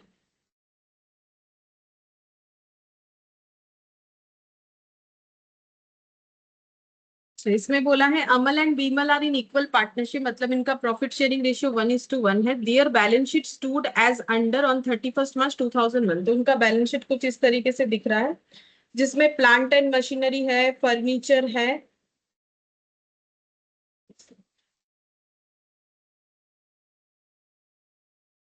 प्लांट मशीनरी है, फर्नीचर है, डेटर है, स्टॉक है, कैश है। बीमल्स ड्रॉइंग, बीमल कौन है, पार्टनर जो है इनका, पार्टनर ने ड्रॉ किया है, ठीक है। 550 क्रेडिटर है, अमल्स कैपिटल है। तो आउटसाइडर लाइबिलिटी में यहाँ तो एक ही चीज दिया, मतलब क्वेश्चन काफी छोटा सा है, जस्ट अंडरस्टैंडिंग पर्पस के लिए है कि 4800 का क्रेडिटर है। अब एसेट रियलाइज्ड, एसेट बेच के क्या क्या मिला, प्लांट मशीनरी भी बिक गया 1250 में, फर्नीचर जो है वो 500 का 150 में बिका, डेटर से 400 रुपए मिले, स्टॉक बेच के 500 रुपए मिला, कैश तो खुद ही कैश है, उसे बेचने का कोई सवाल नहीं होता है। फिर यहाँ पर हो गया, नेक्स्ट देखते हैं, द एक्सपेंसेस ऑफ रियलाइजेशन 175 है। तो एक्सपेंसेस जो है रियलाइजेशन करवाने का वो 175 है।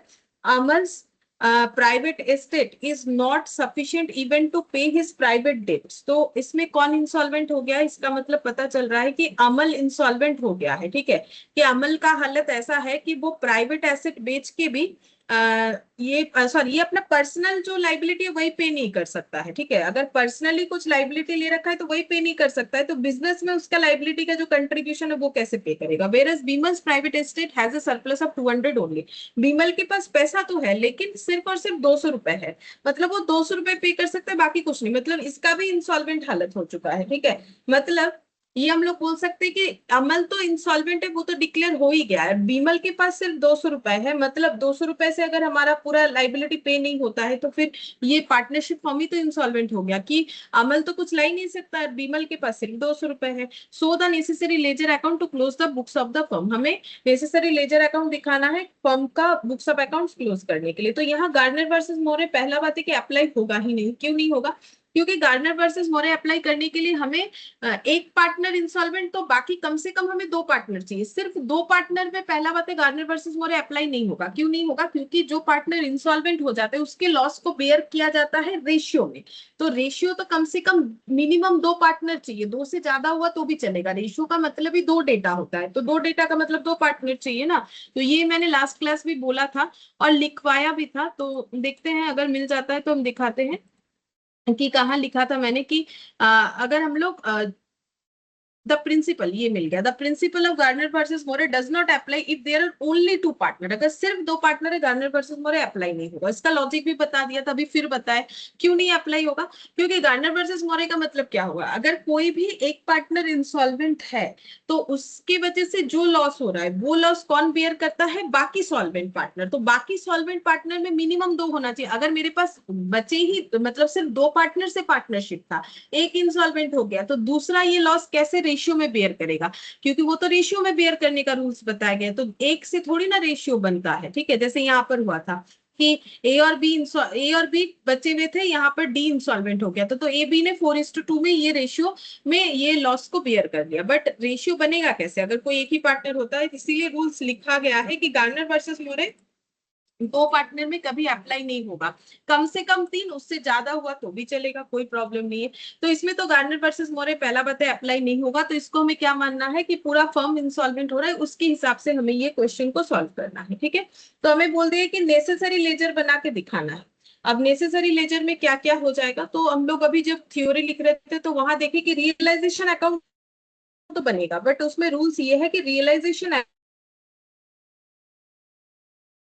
हमारा नहीं जाएगा, और पार्टनर्स का कैपिटल अकाउंट भी बन जाएगा, और जो भी आउटसाइडर लाइबिलिटीज है उसका सेपरेट अकाउंट बनेगा, एक डेफिशिएंसी अकाउंट बनेगा और कैश अकाउंट बनेगा। ठीक है, तो जैसे पहले बनाते थे वैसे ही बनाएंगे, क्योंकि ये पूरा टॉपिक पढ़ के लग रहा है कि रियलाइजेशन अकाउंट बनेगा, एक्सटर्नल लाइबिलिटीज का सेपरेट अकाउंट बनेगा, कैश अकाउंट तो अपना अलग से बनेगा ही बनेगा, और पार्टनर का कैपिटल अकाउंट बनना चाहिए, क्योंकि बोला है ना आउट ये ट्रांसफर हो जाएगा पार्टनर्स कैपिटल अकाउंट में, तो इससे ये पता चलता है कि पार्टनर का कैपिटल अकाउंट भी बनेगा। तो सबसे पहले रियलाइजेशन अकाउंट।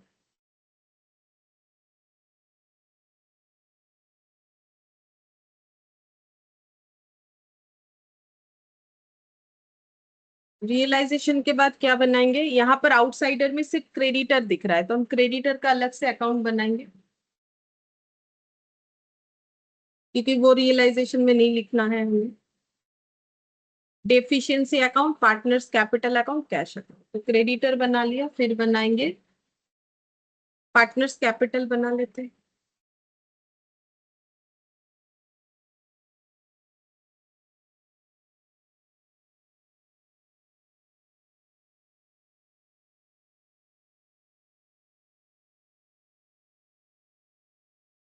और कैश अकाउंट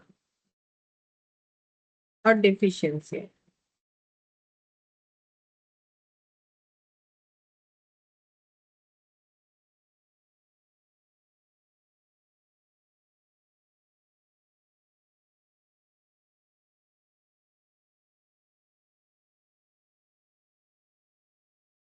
कैसे करना है, जैसे कर रहे थे अब तक सेम वैसे ही करना है, पहले देख देख के लिखना है और तो कुछ नहीं। सबसे पहले टू सन्ड्री एसेट्स। मैडम,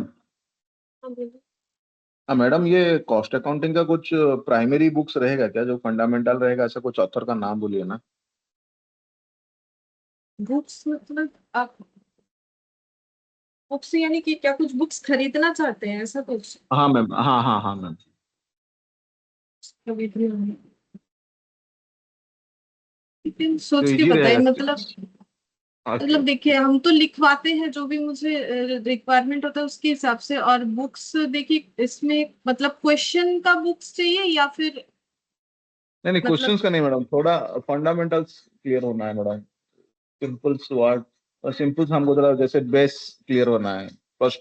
जैसे इंटरमीडिएट पे जैसे आप कॉमर्स का स्टूडेंट्स लोग जैसे पेपर करता है तो इजी हो जाता है, तो इससे डिफिकल्टीज हो जाता है मैडम। ठीक है हम देख के बताएंगे, सिर्फ थियोरेटिकल कुछ होता है कि नहीं उसमें, तो क्वेश्चन के साथ रहता है नॉर्मली इस लेवल पे। ठीक है हम देखेंगे कि अगर कुछ ऐसा है तो हम बताते हैं। ओके ठीक है। Plant and machinery 2500।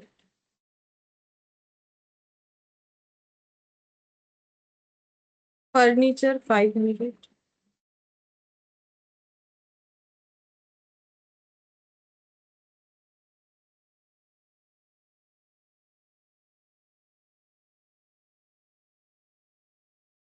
Debtor 1000।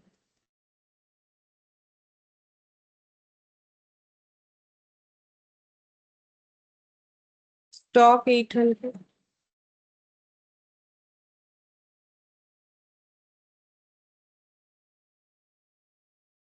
Cash 200, तो कैश कैश अकाउंट में लिखिए।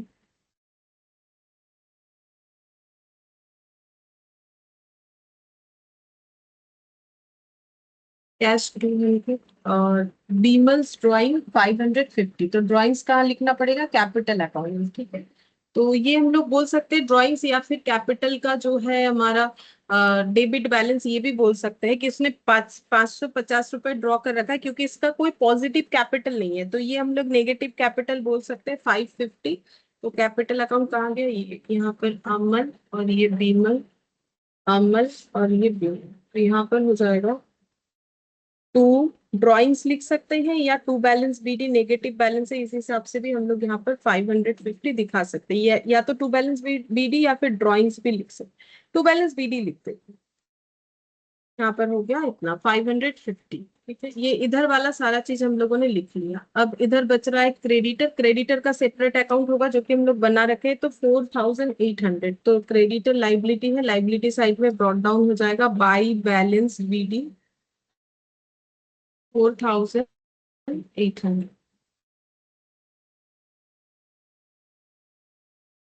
अमल्स कैपिटल 750, ये पॉजिटिव कैपिटल है, तो यहाँ पर हो जाएगा बाई बैलेंस बीडी 450।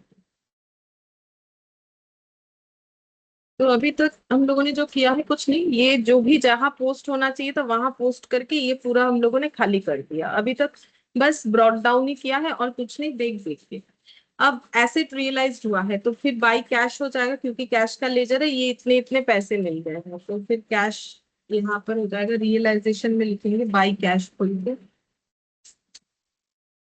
क्या क्या बिक गया है, बस देख देख के लिखना है। Plant machinery furniture debtor stock. Plant machinery furniture debtor stock कितना कितना, 1250, 150, 400,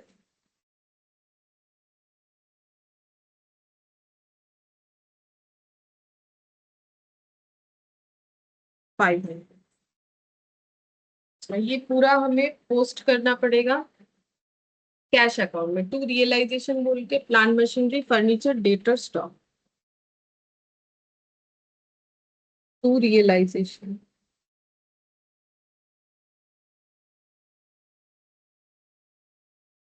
प्लांट मशीनरी फर्नीचर डेटर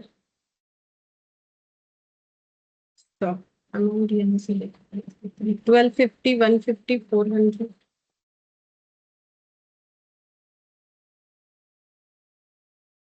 500। यहाँ का पोस्ट हो गया एसेट रियलाइज्ड करके ये। अब एक्सपेंसेस है रियलाइजेशन का 175, तो इसको भी रिकॉर्ड करेंगे, पे करना पड़ेगा तो टू कैश। Realisation expense 175। अब ये कैश अकाउंट में पोस्ट हो जाएगा बाय रियलाइजेशन, रियलाइजेशन बोल के 175 एक्सपेंसेस।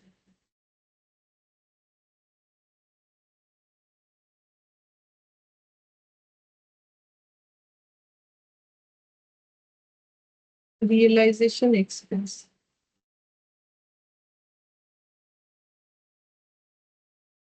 175। अच्छा, फिर यहाँ पर Amal's private asset is not, estate is not sufficient even to pay his private debts, whereas Bimal's private estate, अच्छा बीमल सिर्फ 200 रुपए ला सकता है ये बता दिया है, तो उसे 200 रुपए मंगवाना पड़ेगा, बोल दिया है 200 रुपए ला सकते हैं, तो उसका एंट्री क्या हो जाएगा, कैश टू बीमल्स कैपिटल। तो ये एंट्री कर लेते हैं, कैश टू बीमल्स कैपिटल। तो बीमल्स कैपिटल में लिखेंगे बाय कैश, तो ये 200 रुपए ला सकता है, तो इसके अकाउंट में 200 रुपए लिख देंगे। इसका क्रॉस पोस्टिंग हो जाएगा कैश अकाउंट में टू बीमल्स कैपिटल बोल के 200 रुपए, टू बीस कैपिटल लिख देते हैं 200 रुपए।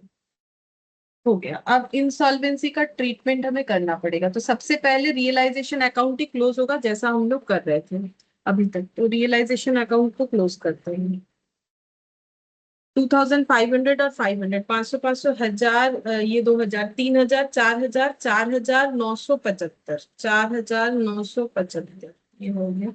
इधर भी लिखेंगे 4975, और ये माइनस करके देखना पड़ेगा कितना लॉस हो रहा है। तो ये कितना हो रहा है, 500 प्लस 400, 900, 900 और 100, 1000, 1000, 1000, 2000, 2000, 50, 50, 100, 2300, 2300 माइनस कर देंगे, 4975 से माइनस कर देंगे 2300,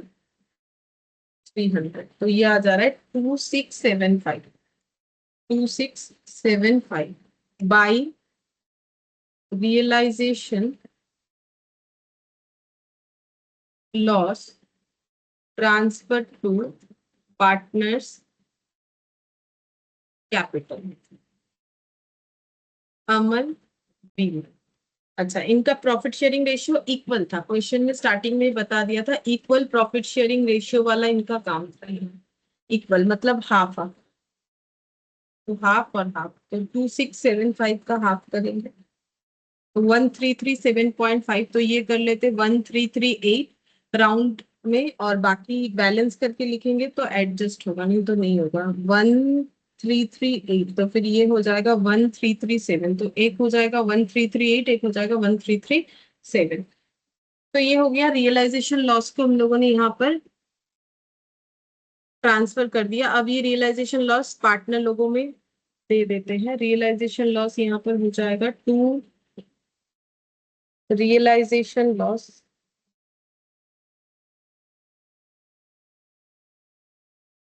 133, पहला वाला लिखा है 1338 और दूसरा वाला मैंने लिखा है 1337। अब नेक्स्ट हमें क्या करना पड़ेगा, नेक्स्ट यहाँ पर पार्टनर्स कैपिटल को बंद करना पड़ेगा। जैसे यहाँ पर लिखा हुआ है ना, ये since full amount will not be paid to external liabilities it will not be transfer to realisation, इसके लिए सेपरेट लेजर ओपन होगा। जैसे मैंने क्रेडिटर का सेपरेट लेजर ओपन कर रखा है। फिर बोला है payment will be done in ratio of outstanding liabilities of creditor, लेकिन यहाँ पर एक ही लाइबिलिटी था आउटस्टैंडिंग, तो फिर मुझे रेशियो नहीं करना पड़ा। ठीक है, मेरा एक ही लाइबिलिटी था क्रेडिटर, अगर क्रेडिटर कुछ और होता तो फिर उससे रेशियो में पे करते, मतलब जो भी पैसा बचता उसमें क्रेडिटर या फिर उसके बाद जो होता, तो वो हमारे यहाँ पर नहीं दिया है इस क्वेश्चन में एटलीस्ट। फिर ये डेफिशिएंसी जो होगा वो डेफिशिएंसी अकाउंट में चला जाएगा, मतलब क्रेडिटर को जितना पे कर पाएंगे उसको मिलना चाहिए 4800, उसमें जितना पे करेंगे ठीक है, जो नहीं कर पाएंगे वो डेफिशिएंसी में ट्रांसफर होगा। फिर बोला है it will be transfer to partners capital according to the outstanding amount. तो ये पार्टनर्स कैपिटल को अगर हम लोग क्लोज करेंगे तो ही हमें पता चलेगा कि डेफिशिएंसी कितना हो रहा है। कैसे पता चलेगा, सिंपल सा बात है कि अमल का यहाँ पर अगर हम लोग देखें कि अमल के पास 450 था पॉजिटिव बैलेंस बिजनेस में, लेकिन लॉस हुआ 1338 का। अब उसका बैलेंस है 450, अगर 1338 का लॉस हुआ है तो वो लॉस को एडजस्ट करने के बाद भी 888 का बैलेंस, 888 हो रहा है 450, 1338 माइनस 750 है, मैंने गलत लिखा है 7, ये 450 लिखते हैं 750, तो 1338 माइनस 750 करने पे कि 588 का डेफिशिएंसी हो रहा है। मतलब सिंपल सा बात है कि अमल के पास पॉजिटिव बिजनेस में 750 रुपए है, जबकि अमल का लॉस हो रहा है बिजनेस की तरफ से 1338, इतना लॉस उसे बेयर करना पड़ेगा। अब ये लॉस पे, मतलब लॉस को बेयर करने के लिए उसके पास पॉजिटिव सिर्फ 750 है, लेकिन और 588 होना चाहिए था जो उसके पास है नहीं। ठीक है, जो उसके पास है नहीं, क्योंकि अमल तो इंसॉल्वेंट है, और विमल जो है वो भी कुछ नहीं कर सकता है कि वो अमल का लॉस पे कर दे, क्योंकि उसके पास खुद के पास 200 से ज्यादा रुपए नहीं है, तो वो पहला अपना पे करेगा ना, उसके बाद बचेगा तब ना अमल के लिए पे करेगा, तो ये फुल इंसॉल्वेंसी का पार्ट हो गया। तो जो अमाउंट और अमल विमल कोई भी नहीं पे कर पा रहा है वो उनके हिस्से से क्या हो जाता है, डेफिशिएंसी। तो यहाँ पर आ जाएगा डेफिशिएंसी कि अमल की तरफ से कितना डेफिशिएंसी हो गया, 588। तो अमल ने बिजनेस में इतना डेफिशिएंसी करवा दिया, मतलब उसका इंसॉल्वेंट होने के वजह से उसका लॉस था 1338, तो 750 पॉजिटिव बैलेंस था वो तो एडजस्ट हो गया, तो 588 का डेफिशिएंसी दिख रहा है। और बीमल की तरफ से कितना होगा, बीमल का नेगेटिव बैलेंस था 550, पहले से तो उसने ड्रॉ कर रखा था 550। ठीक है, और उसका रियलाइजेशन लॉस में उसका जो हिस्सा आया है वो है वन, टोटल मिला के 1887, जबकि उसने सिर्फ 200 रुपए लाए, तो फिर 200 रुपए एडजस्ट हो सकता है, बाकी पूरा लॉस तो 1687, ये पूरा डेफिशिएंसी हो जाएगा। तो इसका टोटल करने से यहाँ पर आ रहा है दोनों साइड का लेजर का 1887, इधर भी हो जाएगा 1887, 1338। तो इतना हो गया डेफिशिएंसी। अब ये डेफिशिएंसी कहाँ ट्रांसफर करेंगे, डेफिशिएंसी अकाउंट में ट्रांसफर करेंगे, टू पार्टनर्स कैपिटल बोल के, टू पार्टनर्स कैपिटल अमल और बीमल, इनके तरफ से डेफिशिएंसी हो रहा है 1887, सॉरी 1687, वो तो टोटल है, और 588, अच्छा 588 है ये पहले वाले पार्टनर का, और ये है हम लोग का 1687। एक बार फिर से देख लेते हैं ना, 1687 ये हो गया, ये हम लोगों ने यहाँ पर ट्रांसफर कर दिया। अच्छा, तो सबसे पहले रियलाइजेशन क्या क्या स्टेप फॉलो करना है? सबसे पहले रियलाइजेशन क्लोज कर दिया, रियलाइजेशन क्लोज करने के बाद पार्टनर्स कैपिटल को क्लोज कर दिया, डेफिशिएंसी की वैल्यू को डेफिशिएंसी में ट्रांसफर कर दिया। ठीक है, अब हम लोग को क्या करना है? अब हम लोग जो है कैश अकाउंट को क्लोज करें। ठीक है, कैश अकाउंट में देखते हैं हमारे पास कितना पैसा आया।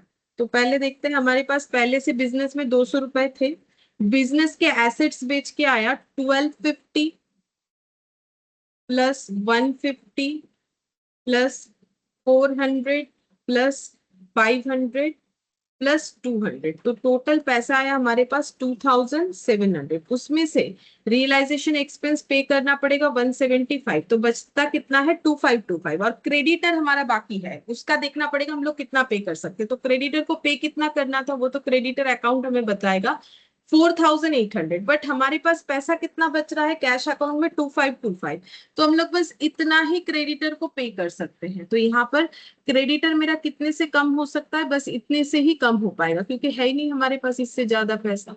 तो ये हो गया सन्ड्री क्रेडिटर, बैलेंसिंग फिगर करके ये हो जाएगा हम लोग का 2700। तो 2525 पे कर सकते हैं। अब इसका क्रॉस पोस्टिंग कर देंगे सन्ड्री क्रेडिटर अकाउंट में 2525 बोल के, तो यहाँ पर हो जाएगा टू कैश 2525। तो क्रेडिटर को हमें देना था 4800, हम लोग पे कर सकते हैं सिर्फ 2525। तो बाकी क्या हो जाएगा? डेफिशिएंसी। तो माइनस 4800 करते हैं तो डेफिशिएंसी कितने का हो गया? 2275। तो इतने का हो गया डेफिशिएंसी। तो इसको हम लोग लिखेंगे टू डेफिशिएंसी। जो नहीं दे पाएंगे उसको बिजनेस में डेफिशिएंसी बोलना पड़ेगा। तो 4800 पेबल था, बट ओनली 2525 दे पाए, 2275 नहीं दे पाए। तो ये हो गया मेरा डेफिशिएंसी बैलेंस करके। अब ये डेफिशिएंसी कहाँ ट्रांसफर हो जाएगा? डेफिशिएंसी अकाउंट में बाय क्रेडिटर बोल के 227।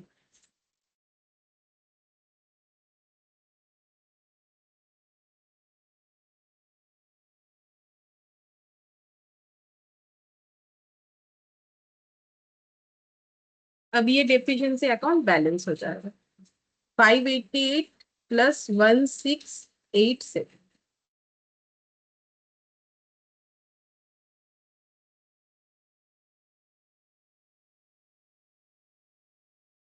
क्लोज हो। तो सबसे पहले रियलाइजेशन अकाउंट होना चाहिए क्लोज, .1 कर दिया मैंने। फिर होना चाहिए पार्टनर्स कैपिटल, क्लोज होना चाहिए। फिर उसके बाद ये कैश अकाउंट क्लोज होना चाहिए। फिर उसके बाद जो आउटसाइडर लाइबिलिटी है वो क्लोज होना चाहिए। फिर लास्ट में जाके डेफिशिएंसी वाला क्लोज हो जाए। तो ये हम लोग इस तरीके से कर सकते हैं। ये हो गया फुल्ली इंसॉल्वेंट का इलास्ट्रेशन 3। और देखते हैं फुल इंसॉल्वेंट का क्या क्वेश्चन है। 1 2 तो हो गया था हम लोग का पहले, 3 हो गया, 4 लास्ट क्लास में किया था, 5 आज किया, 5 हम लोगों ने आज।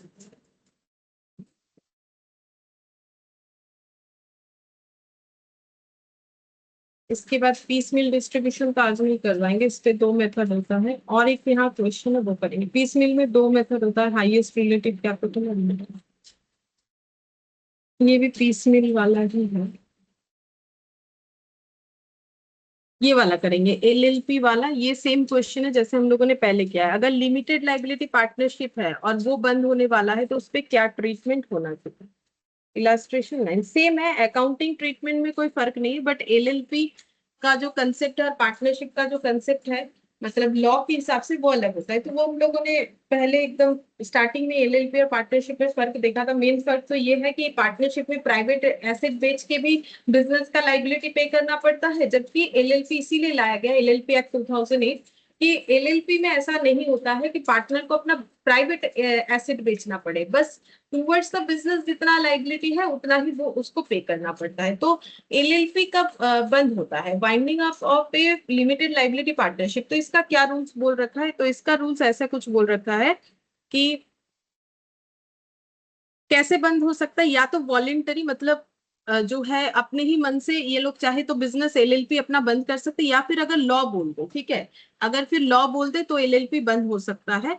तो क्या क्या रीजन हो सकता है, कब लॉ हमें बोल देता है कि भाई अपना ये एलएलपी बंद कर दो। तो the LLP wishes to wind up, अगर एलएलपी खुद चाहता है कि वो बंद करे तो फिर वो कर सकता है। LLP less than 2 partner for more than 6 months, अगर 6 महीने से ज्यादा सिर्फ 2 ही पार्टनर से, 2 से कम पार्टनर है, क्योंकि पार्टनरशिप में रूल्स ही है कि मिनिमम 2 होना चाहिए, चाहे वो एलएलपी हो चाहे वो पार्टनरशिप एक्ट 1932 के अंडर चल रहा हो या एलएलपी 2008 के अंदर चल रहा हो। पार्टनरशिप का मतलब मिनिमम 2 होना चाहिए। अगर मिनिमम से 2 से कम पार्टनर 6 महीने तक चल रहा था, ठीक है, फिर भी वो बिजनेस चलाए जा रहे, तो फिर पार्टनरशिप बोल के आप नहीं चला सकते हो, आपको बंद कर देना चाहिए। तब लॉ हमें ऑर्डर देगा बंद करना पड़ेगा, ऐसा नहीं चलेगा। अब अगर एलएलपी जो है वो अपना डेप्ट पे नहीं कर पा रहा है, मतलब ये तो नॉर्मल बात है, कोई भी बिजनेस अगर अपना डेप्ट यानी जो भी आउटसाइडर पेमेंट है, लोन है या जो भी है, वो अगर पे नहीं कर पा रहा है तो फिर बिजनेस चलाने का जरूरत नहीं है। अगर ऐसे मतलब लोगों का पैसा लेके हम लोग बैठे हैं, पैसा नहीं दे रहे, तो फिर लॉफुली तो हमें वो बिजनेस बंद करने के लिए लॉ हमें बोलेगा कि भाई ये बिजनेस फिर बंद कर दो, जो भी देना है दो और बिजनेस बंद करो, नहीं चला पा रहे हो, लोगों का पैसा नहीं दे पा रहे। LLP has not acted in interest of, अच्छा, तो अगर ऐसा हो रहा है कि इंडिया के अगेंस्ट में कुछ एक्टिविटी हो रहा है, ठीक है, तो वो नहीं चलेगा। इंटीग्रिटी ऑफ इंडिया जो है वो हैम्पर नहीं होना चाहिए, ऐसा नहीं कर सकते हम लोग, देश के विरुद्ध कोई काम नहीं कर सकते। ठीक है, अगर ऐसा हो रहा है तो लॉ बोलेगा कि ये एलएलपी बिजनेस बंद होना चाहिए, ठीक है। या फिर LLP has failed to submit, अच्छा यहाँ पर क्या बोला है, यहाँ पर बोला है कि कंजिक्यूटिवली अगर 5 साल जो एलएलपी बिजनेस है वो अपना स्टेटमेंट ऑफ अकाउंट्स वगैरह सबमिट कर नहीं पा रहा है लगातार 5 साल से, ठीक है, रिटर्न वगैरह जो है वो सबमिट नहीं कर रहा है, मतलब जो भी रिक्वायरमेंट है हमारे देश के हिसाब से, जो भी लॉ हमें बोल रहा है कि आप बिजनेस करते हो तो आपको ये चीज फॉलो करना चाहिए, तो वही बोला है लगातार more than 5 consecutive financial year, लगातार 5 कंसेक्यूटिव फाइनेंशियल ईयर में अगर हम लोग अपने रजिस्टर पे जाके, मतलब हमारा ये सब स्टेटमेंट ऑफ अकाउंट्स वगैरह जो भी एनुअल रिटर्न्स वगैरह हमें दिखाना चाहिए, वो अगर हम लोग नहीं दिखा रहे, लगातार 5 साल हो गया नहीं दिखा रहे, तो फिर बिजनेस बंद करने के लिए बोला जाएगा, ठीक है। और अगर लॉ को कभी भी लगे कि भाई ये बंद कर देना, करवाना है मुझे ये बिजनेस, तो लॉ कभी भी बोल के जो रीजन है वो बता के बिजनेस बंद करवा सकता है, ठीक है। ये बोला, ये जरूरत नहीं है हमारे अकाउंट्स के लिए तो उतना, ठीक है, वैसे तो हमें पूछेगा नहीं, हमें तो क्वेश्चन देता है, हमें वो करना पड़ता है, मतलब इस तरीके का लॉफुल क्वेश्चन बहुत ही कम पूछता है। फिर भी यहाँ पर था तो मैंने बता दिया। बाकी एलएलपी अगर है, पार्टनरशिप एक्ट अगर पढ़ना है तो वहां पर ये सारा चीज डिटेल्स में होता है, तो फिर लॉ में अगर है तो पढ़ना पड़ेगा, अगर कोर्स में लॉ में अगर पार्टनरशिप एक्ट है तो वो हमें पढ़ना पड़ेगा। तो फिर यहाँ पर देखते हैं एलएलपी में बाकी accounting treatment as it is होगा, तो यहाँ देख लेते हैं PQR partner sharing profit and losses equally in LLP, their balance sheet as on 31 March 2022 दे दिया है, कैपिटल दिया है creditor, Q's current account, reserve, bank overdraft, bank debtor, stock, furniture, machine, P's, current account, the firm, मतलब current account भी है capital account भी है, मतलब ये फिक्स्ड कैपिटल मेथड जैसा हो गया। The firm was dissolve on the above date, और फिर बोल रहा है P took over 50% of the stock at 10% less on its book value and the remaining stock was sold at a gain of 15%, furniture 15%, furniture and machinery realise 30,000 and 50,000, furniture बेच के 30, machine बेच के 50,000 मिलेगा। फिर बोला है there was an unrecorded investment which was sold for 25,000, debtor realise 90% only and 1,245 were recorded for bad debts written off last year. There was an outstanding bill for repair which had to be paid for 2,000. You are required to prepare realization account, partners capital account, including transfer of current account balance and bank account in the books of the firm. तो हमें 3 account बनाने के लिए बोला है, realisation, partners capital और bank. तो ये कोई ना तो फुल्ली इंसॉल्वेंसी है ना तो कोई एक दो पार्टनर इंसॉल्वेंट है, तो सिंपल रियलाइज, जैसे हम लोग एकदम स्टार्टिंग में ये चैप्टर डिसोल्यूशन में सीखे थे, उसमें जो जो करते थे यहाँ भी हमें वही करना पड़ेगा। तो एक तो हम लोग बना लेंगे रियलाइजेशन अकाउंट, 3 अकाउंट बनाने बोला है, वो 3 ही अकाउंट हम लोग बना, पेज खत्म हो गया।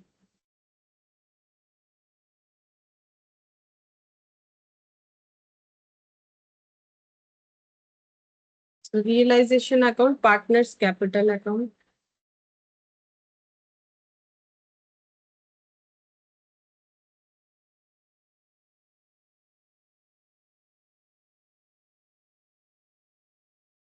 और कैश है।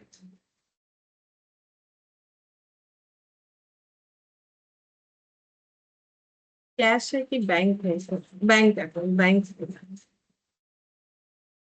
मैडम डेफिशिएंसी अकाउंट इसमें नहीं होगा।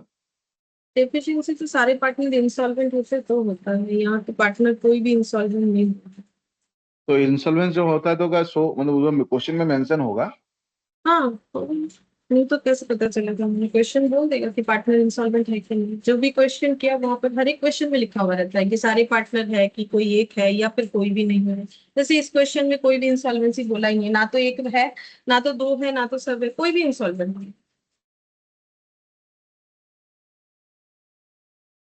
रियलाइजेशन यहाँ पर हम लोग सबसे पहले सारे एसेट्स को राइट ऑफ करेंगे, जिसमें बैंक अकाउंट में चला जाएगा 30,000। अच्छा ये तो मेरा इधर वाले पेज पे to balance BD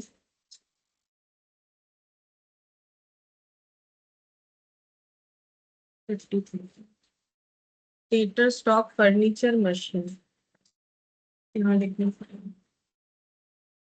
to sundry asset debtor stock furniture machine 25, 35।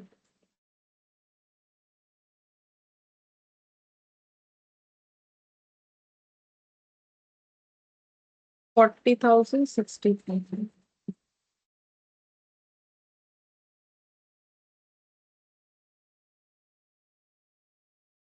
Fees current account, तो करेंट अकाउंट अलग से बनाएंगे क्योंकि यहाँ पर वैसे भी बोला है करेंट अकाउंट का बैलेंस पार्टनर्स कैपिटल अकाउंट में ट्रांसफर करना है। तो हम लोग कैपिटल में भी दिखा सकते, जैसा हम लोगों ने क्वेश्चन किया था कि उसी में दिखा दिया था, या फिर वर्किंग नोट बना के भी दिखा सकते, क्योंकि पहले मैंने उस तरीके से करके दिखाया, तो अभी हम वर्किंग नोट बना के दिखा देते कि वैसे अगर करना चाहे तो कैसे होगा।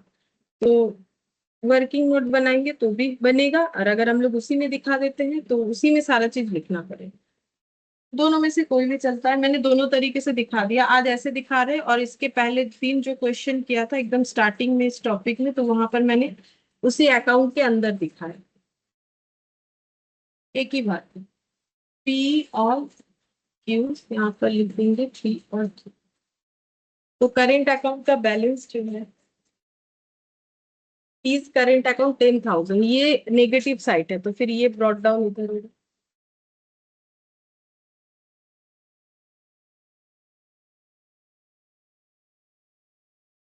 इधर से क्यू का करेंट अकाउंट पॉजिटिव है तो ये इधर हो जाएगा बाई बैलेंस बीडी 10,000।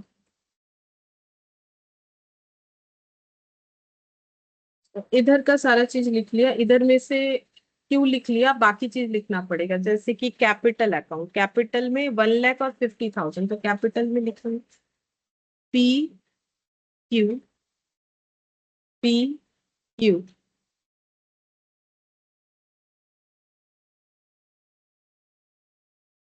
1,00,000 और 50,000।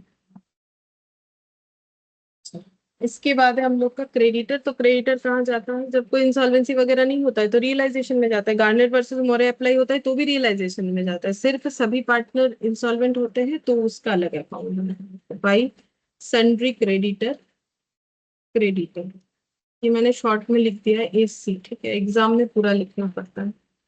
20,000।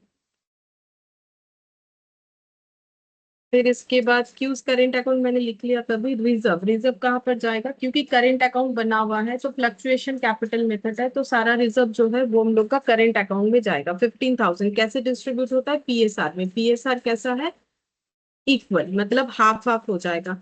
15,000 का आधा 7,500, 7,500 करके जाना चाहिए। तो यहाँ पर लिखेंगे करेंट अकाउंट में बाई रिजर्व 1:1 में डिस्ट्रीब्यूट हो जाएगा। 7,500, 7,500। Bank overdraft. अच्छा, अब ये बैंक ओवरड्राफ्ट लास्ट क्लास में मैंने जो क्वेश्चन करवाया था उसके लिए मैंने एक अलग अकाउंट ओपन किया था, बैंक ओवरड्राफ्ट बोल के। अब यहाँ पर हम लोग का बैंक पॉजिटिव बैलेंस भी दे रहा है और इधर नेगेटिव भी दे रहा है ओवरड्राफ्ट का मतलब। अब हम लोग यहाँ पर अगर चाहे तो टू बैलेंस बीडी और बाई बैलेंस बीडी ऐसे लिखने में तो अजीब सा लगता है कि भाई एक एक अकाउंट का मेरा डेबिट बैलेंस भी, एक अकाउंट का मेरा क्रेडिट बैलेंस भी है, ठीक है। ऐसा लिखने से अजीब दिखता है, तो हम नेट करके बोल सकते हैं कि मेरा 25,000 का पॉजिटिव बैलेंस है। लेकिन और एक चीज भी इसमें किया जा सकता है, ये नहीं करके इससे बेटर प्रेजेंटेशन ये होगा कि हम लोगों का, क्योंकि बीओडी एक आउटसाइडर लाइबिलिटी है कि हम लोग बाहर वाले को पे करते हैं, तो ये हम लोग रियलाइजेशन अकाउंट में लिख सकते हैं, ठीक है। तो यहाँ पर हम लोग लिख देते हैं बीओडी रियल, क्योंकि ये तो आउटसाइडर लाइबिलिटी है ना, बैंक ओवरड्राफ्ट है, तो फिर ये मुझे बाहर वाले को इसका जो है लाइबिलिटी मुझे पे करना है, तो हम इसे रियलाइजेशन में दिखा सकते हैं। अब रहा बात ये कि हम लोगों ने लास्ट दिन भी एक क्वेश्चन किया था जहां पर बीओडी आया था, लेकिन मैंने बीओडी को अलग से अकाउंट ओपन करके दिखाया था, रियलाइजेशन में नहीं दिखाया था। क्या अगर हम लोग रियलाइजेशन में दिखाते तो भी हमारा क्वेश्चन सही होता? सही होता, तब भी सही होता। अभी भी मैंने बोला ये बीओडी हम लोग यहाँ नहीं दिखा के वह बैंक में नेट करके 25,000 दिखा सकते हैं, लेकिन उससे बेटर प्रेजेंटेशन ये होगा। और लास्ट क्लास में जो किया था वो हम बता देते, क्या उसमें भी हमारा सेम होता कि नहीं होता। यहाँ पर बस मुझे एक बार मिल जाए, कहाँ गया लास्ट दिन वाला क्वेश्चन, बीओडी वाला, ये बाद वाला, ये वाला था आई थिंक। देखते हैं लास्ट दिन वाला बीओडी वाला क्वेश्चन है ना। ये तो पहला क्लास था, देखते हैं।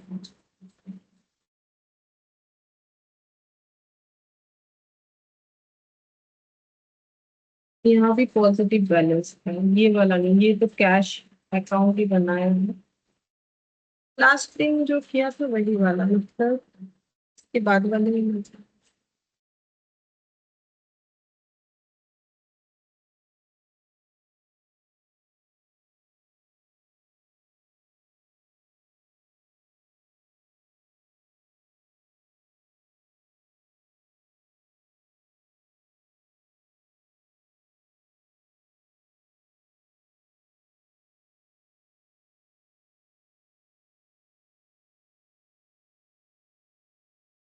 ये वाला, ये रहा बीओडी था इस क्वेश्चन में। मैंने 44,300, ये मैंने बीओडी यहाँ पर दिखाया था, अलग से अकाउंट ओपन किया था, बैंक का मैंने नेगेटिव बैलेंस दिखाया था, जो अभी भी हम बोल रहे हैं हम लोग कर सकते हैं, लेकिन इस क्वेश्चन में बैंक का पॉजिटिव भी है नेगेटिव भी है, तो अब दोनों साइड, मतलब हम ऐसे थोड़ी बोलेंगे मेरे बिजनेस में प्रॉफिट भी है मेरे बिजनेस में लॉस भी है सेम टाइम पे, कि 100 रुपए का प्रॉफिट है 50 रुपए का लॉस है।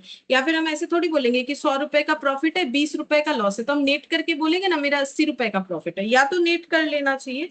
या फिर और एक चीज हम लोग कर सकते हैं, क्या हो सकता है कि क्योंकि बीओडी मेरा आउटसाइडर लाइबिलिटी है, तो हम इसे चाहे तो रियलाइजेशन में दिखा सकते हैं, क्योंकि रियलाइजेशन में जैसे आउटसाइडर लाइबिलिटी दिखाया जाता है, तो इसका रियलाइजेशन अकाउंट वो अगर हम लोग यहाँ पर 44,330 बीओडी नहीं दिखाएंगे तो फिर क्या इस अकाउंट में क्या इम्पैक्ट आएगा, तो ये पहले बता देते हैं। अगर ये हम लोग रियलाइजेशन में दिखाते हैं तो ये वाला अमाउंट यहाँ पर नहीं आएगा, ठीक है।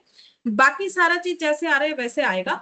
और अगर हम लोग रियलाइजेशन में बीओडी को दिखाते हैं तो बीओडी पे ऑफ भी होगा, क्योंकि रूल्स ये है कि हमारा कोई भी लाइबिलिटी है हम लोग पे करें, पे करने का बाद क्वेश्चन में हमें बताए या ना बताए, अगर बता देता है तो उतने में पे होगा कि भाई बीओडी का इतना, ये इतना था, हम लोगों ने 40,000 पे किया, या फिर हम लोगों ने 44,000 पे किया, तो उतना दिखाएंगे। कुछ नहीं बोलेगा तो बुक वैल्यू पे सेटल्ड होगा, मतलब जितना है उतना पे कर रहे होंगे। तो इसका मतलब जब हम लोग ऐसे करके ये जो रियलाइजेशन एक्सपेंसेस लिखेंगे तो यहाँ पर ऑटोमेटिकली बीओडी आ जाएगा 44,330 बोल के, रियलाइजेशन से क्रॉस पोस्टिंग होके, तो इस अकाउंट में कोई इंपैक्ट नहीं आएगा। ये इस तरीके से टोटल हुआ था, अब ये इस तरीके से टोटल हो जाएगा, ठीक है। और रहा बात रियलाइजेशन अकाउंट का, वहां पर ये कैसे इंपैक्ट डालेगा वो हम दिखाते हैं। जो रियलाइजेशन अकाउंट है उस पे यहाँ पर आ जाएगा मेरा बीओडी, वो 44,330 बोल के, और यहाँ पर बीओडी बोल के पेमेंट दिख जाएगा 44,330। तो यहाँ भी ओवरऑल क्वेश्चन में कोई इंपैक्ट नहीं आएगा, बस इतना फर्क होगा, इस टोटल में ये अमाउंट जुड़ जाएगा, ठीक है।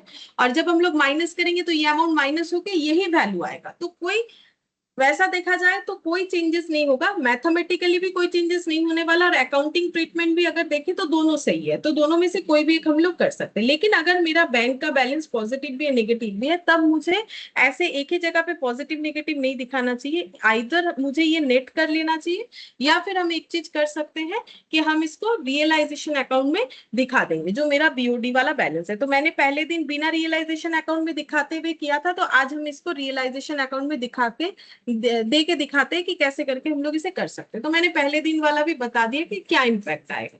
तो अब ये रियलाइजेशन अकाउंट में यहाँ पर हम लोगों ने लिख दिया पीओडी 5000। अब आगे देखते हैं क्वेश्चन में क्या बोल रहे हैं। ये सारा चीज हम लोगों ने लिख लिया। अब बोला है P took over 50% of the stock at 10% less on its book value. तो पी जो है वो स्टॉक टेक ओवर कर रहा है, कितने कितने में कर रहा है वो हमें बताया, लेकिन सबसे पहले हम लोग एंट्री सोच लेते हैं कि एंट्री क्या हो जाएगा। पी अगर एसेट टेक ओवर कर रहा है तो एंट्री ये हो जाएगा कि अगर बेचते तो हो जाता बैंक टू रियलाइजेशन, पैसा तो नहीं मिल रहा है, पी के साथ एडजस्ट हो जाएगा, तो P's capital account debit to realisation, तो यहाँ पर हो जाएगा बाई पीस कैपिटल। ठीक है, अब कितना वैल्यू होगा वो तो कैलकुलेट करना पड़ेगा। तो कितना परसेंट स्टॉक टेक ओवर कर रहा है, 50% कम वैल्यू पे, तो स्टॉक है 35,000, इसका 50% टेक ओवर हो रहा है, मतलब जितना भी होगा -10% वैल्यू पे, 10% ऑन इट्स बुक वैल्यू। तो बुक वैल्यू कितना है, टोटल बुक वैल्यू है 35,000, उसका 50% टेक ओवर होने का मतलब है 17,500 टेक ओवर हो रहा है, वो भी 10% कम थे, -17,500, तो ये हो जाएगा 15,750 से टेक ओवर हो रहा है।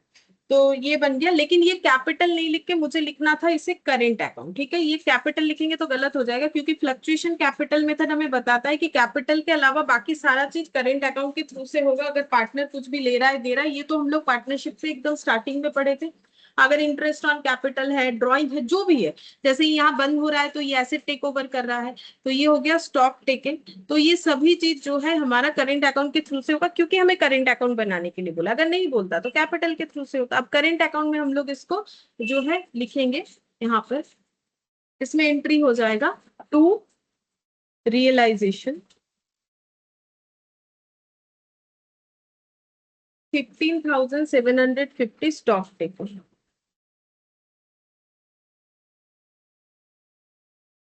फिर नेक्स्ट देखते हैं क्या टेक ओवर हुआ है। And the remaining stock was sold at a gain of 15%। अच्छा, बाकी स्टॉक जो है वो 15% ज्यादा वैल्यू पे बिक गया, मतलब प्रॉफिट लगा के, तो फिर बाई हो जाएगा बैंक, तो 15% ज्यादा वैल्यू पे बिकेगा तो स्टॉक बिक जाएगा। तो स्टॉक बचा कितना था, 17,500 टेक ओवर हुआ था, 17,500 बच गया, उस पे 15% प्रॉफिट लगा के बेचना है।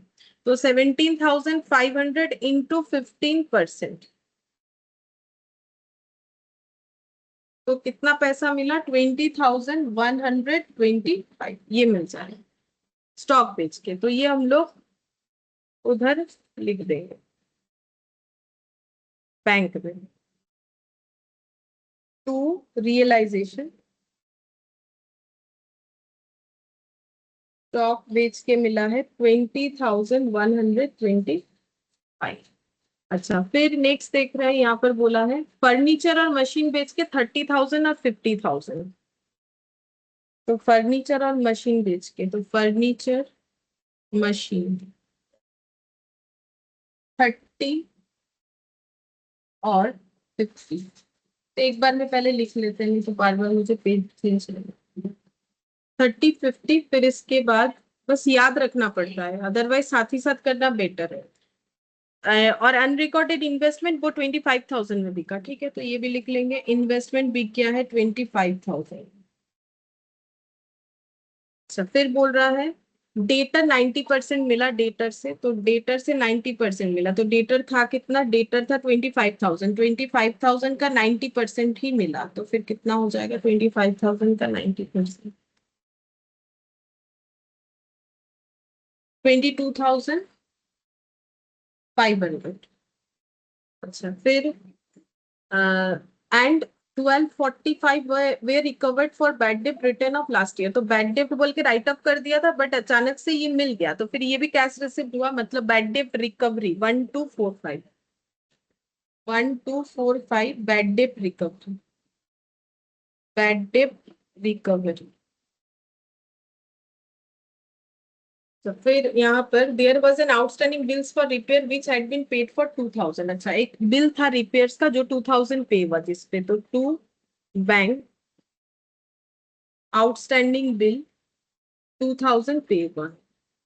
ये सारा मुझे उधर क्रॉस पोस्टिंग भी करना पड़ेगा। बस यहाँ तक हो गया। अब हम लोग यहाँ देख लेते क्रेडिटर, क्योंकि मैंने पहले ही बोला है, लास्ट क्लास में बोला है, लास्ट क्लास नोट लिखवा दिया था, उसके पहले बोला था, आज भी बहुत बार बोला कि अगर जो लाइबिलिटी है वो पे ऑफ कैसे हुआ है हमें कुछ नहीं बोला है तो वो बुक वैल्यू पे मानेंगे।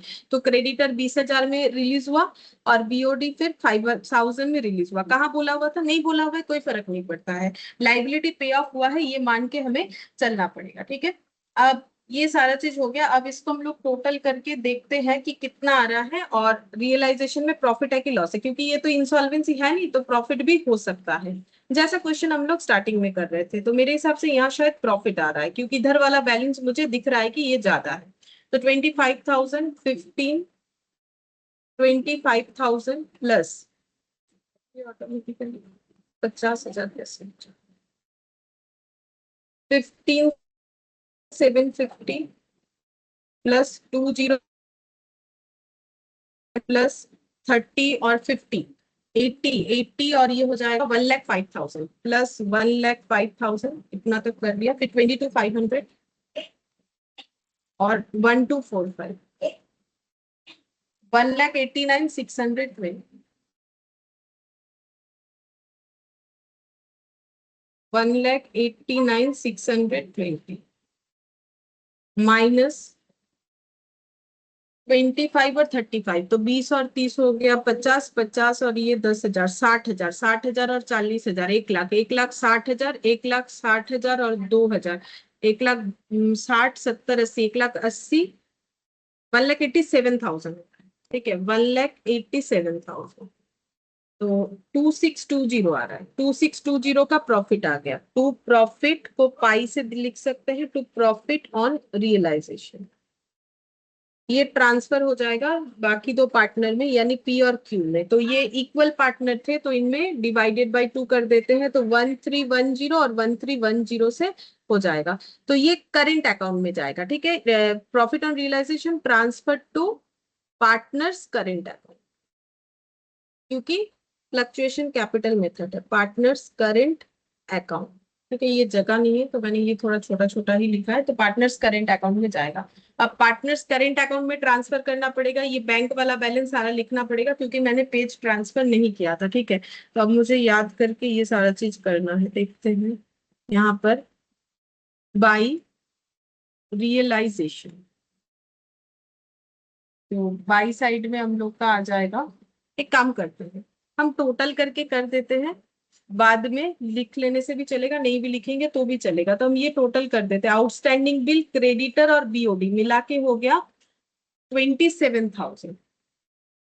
ये टोटल में लिख देते हैं 27,000, एक्सपेंसेस बोल के बाद में आप लोग लिख लीजिएगा अलग अलग करके। ठीक है, तो एक्सपेंसेस में वो सारा नाम लिखना पड़ेगा जैसे अभी तक कर रहे थे, तो हम इसमें थोड़ा शॉर्टकट ले लिए, क्योंकि ये बार बार पेज इधर उधर करके एक बार आउटस्टैंडिंग बिल एक बार क्रेडिटर लिखेंगे, टाइम लगेगा।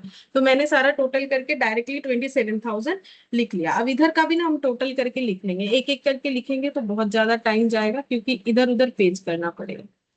और ये हो जा रहा है 30,000, 50,000, 25,000, 22,500 और 1,245। तो ये टोटल हो रहा है 1,48,870। तो ये टोटल में लिख लेंगे, ये अलग अलग नहीं लिख के टोटल में लिख लेंगे, एक एक करके नहीं लिख के। 1,48,870 लिख लिया। ये एग्जाम में भी हम लोग चाहे तो ऐसे करके लिख सकते हैं, ऐसा बात नहीं है कि नहीं लिख सकते। तो उसमें क्या करना पड़ेगा ना, ये जो टोटल है जैसे कि हम दिखा देते एग्जाम में हम लोग कैसे लिख सकते हैं, ये एक इनर कॉलम बना लेंगे और यहाँ पर ऐसे करके ये लिख लेंगे। तो ये लिखने पे आता है 27,000, तो ये टोटल बाहर 27,000 ट्रांसफर कर देंगे। और इसका क्रॉस पोस्टिंग ऐसे, रियलाइजेशन टू बैंक, तो बैंक यहाँ पर बैंक में लिख देंगे बाय रियलाइजेशन। ये तरीका सेम तरीके से इधर भी यूज करना है, इनर कॉलम में लिख के ऐड करके बाहर दिखाना, फिर उसको लिख देना है तो भी चलेगा, एक एक करके लिखना चाहे तो भी चलेगा। तो फिलहाल तो मैंने ये वाला प्रोसेस फॉलो किया। अब हम लोग यहाँ पर करेंट अकाउंट में जो है रियलाइजेशन का प्रॉफिट ट्रांसफर कर लेते हैं बाय रियलाइजेशन प्रॉफिट, जो कि हम लोग का दोनों का बराबर आया 1310 ठीक है। अब इसे क्लोज करेंगे, क्लोज करके पार्टनर का कैपिटल अकाउंट में ट्रांसफर करेंगे। तो ये कितना हो जाएगा, इधर ही बैलेंस आएगा, ये हो गया 25,750 बाई, यहाँ पर हो जाएगा पीस कैपिटल, क्योंकि ये कैपिटल में ट्रांसफर होगा, पी का बैलेंस आ रहा है। तो 25,750 माइनस 7,500 माइनस 1,310, तो ये हो जाएगा 16,940। और क्यू का बैलेंस किधर आ रहा है, क्यू का इधर बैलेंस आ रहा है 10,000, और ये हो जाएगा यहाँ पर 810, 18810।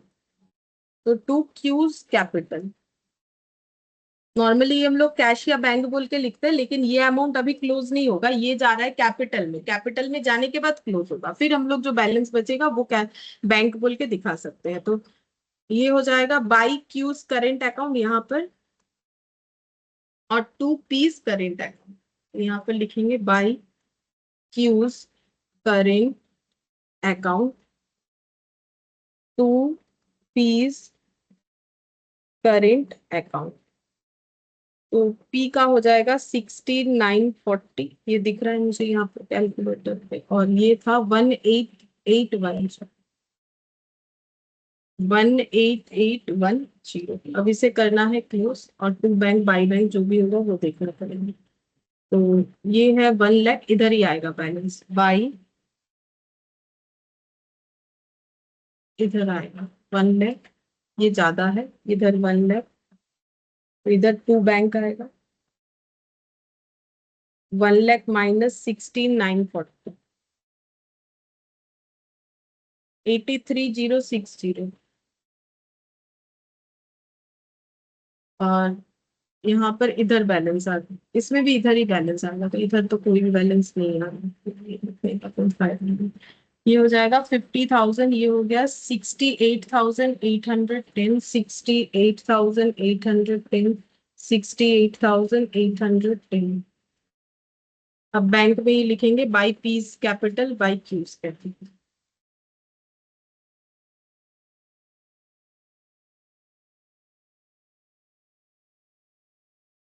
83,060,68810, 83,060 प्लस 68810 प्लस 27,000, 1,78,870।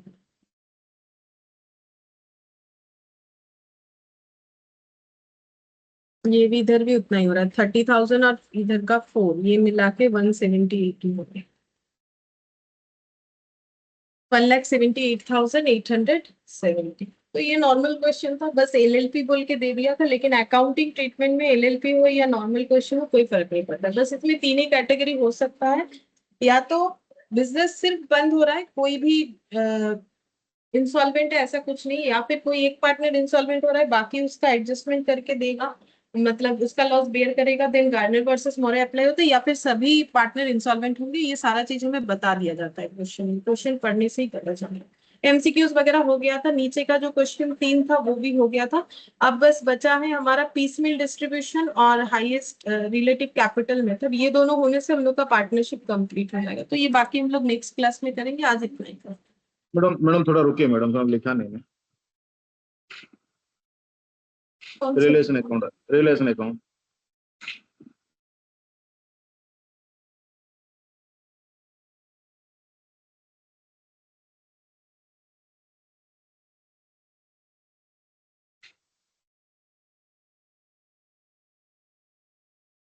हाँ मैडम हो गया, आगे बढ़िए।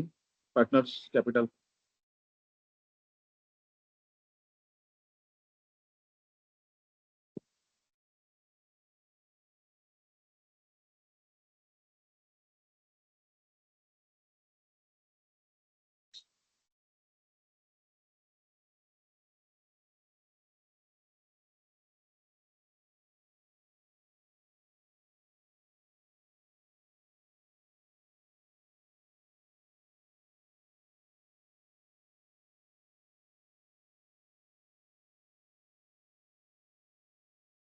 हाँ मैडम नेक्स्ट पैकेज।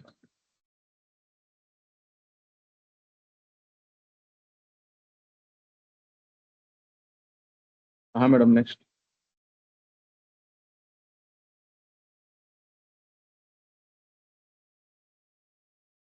ओके ठीक है।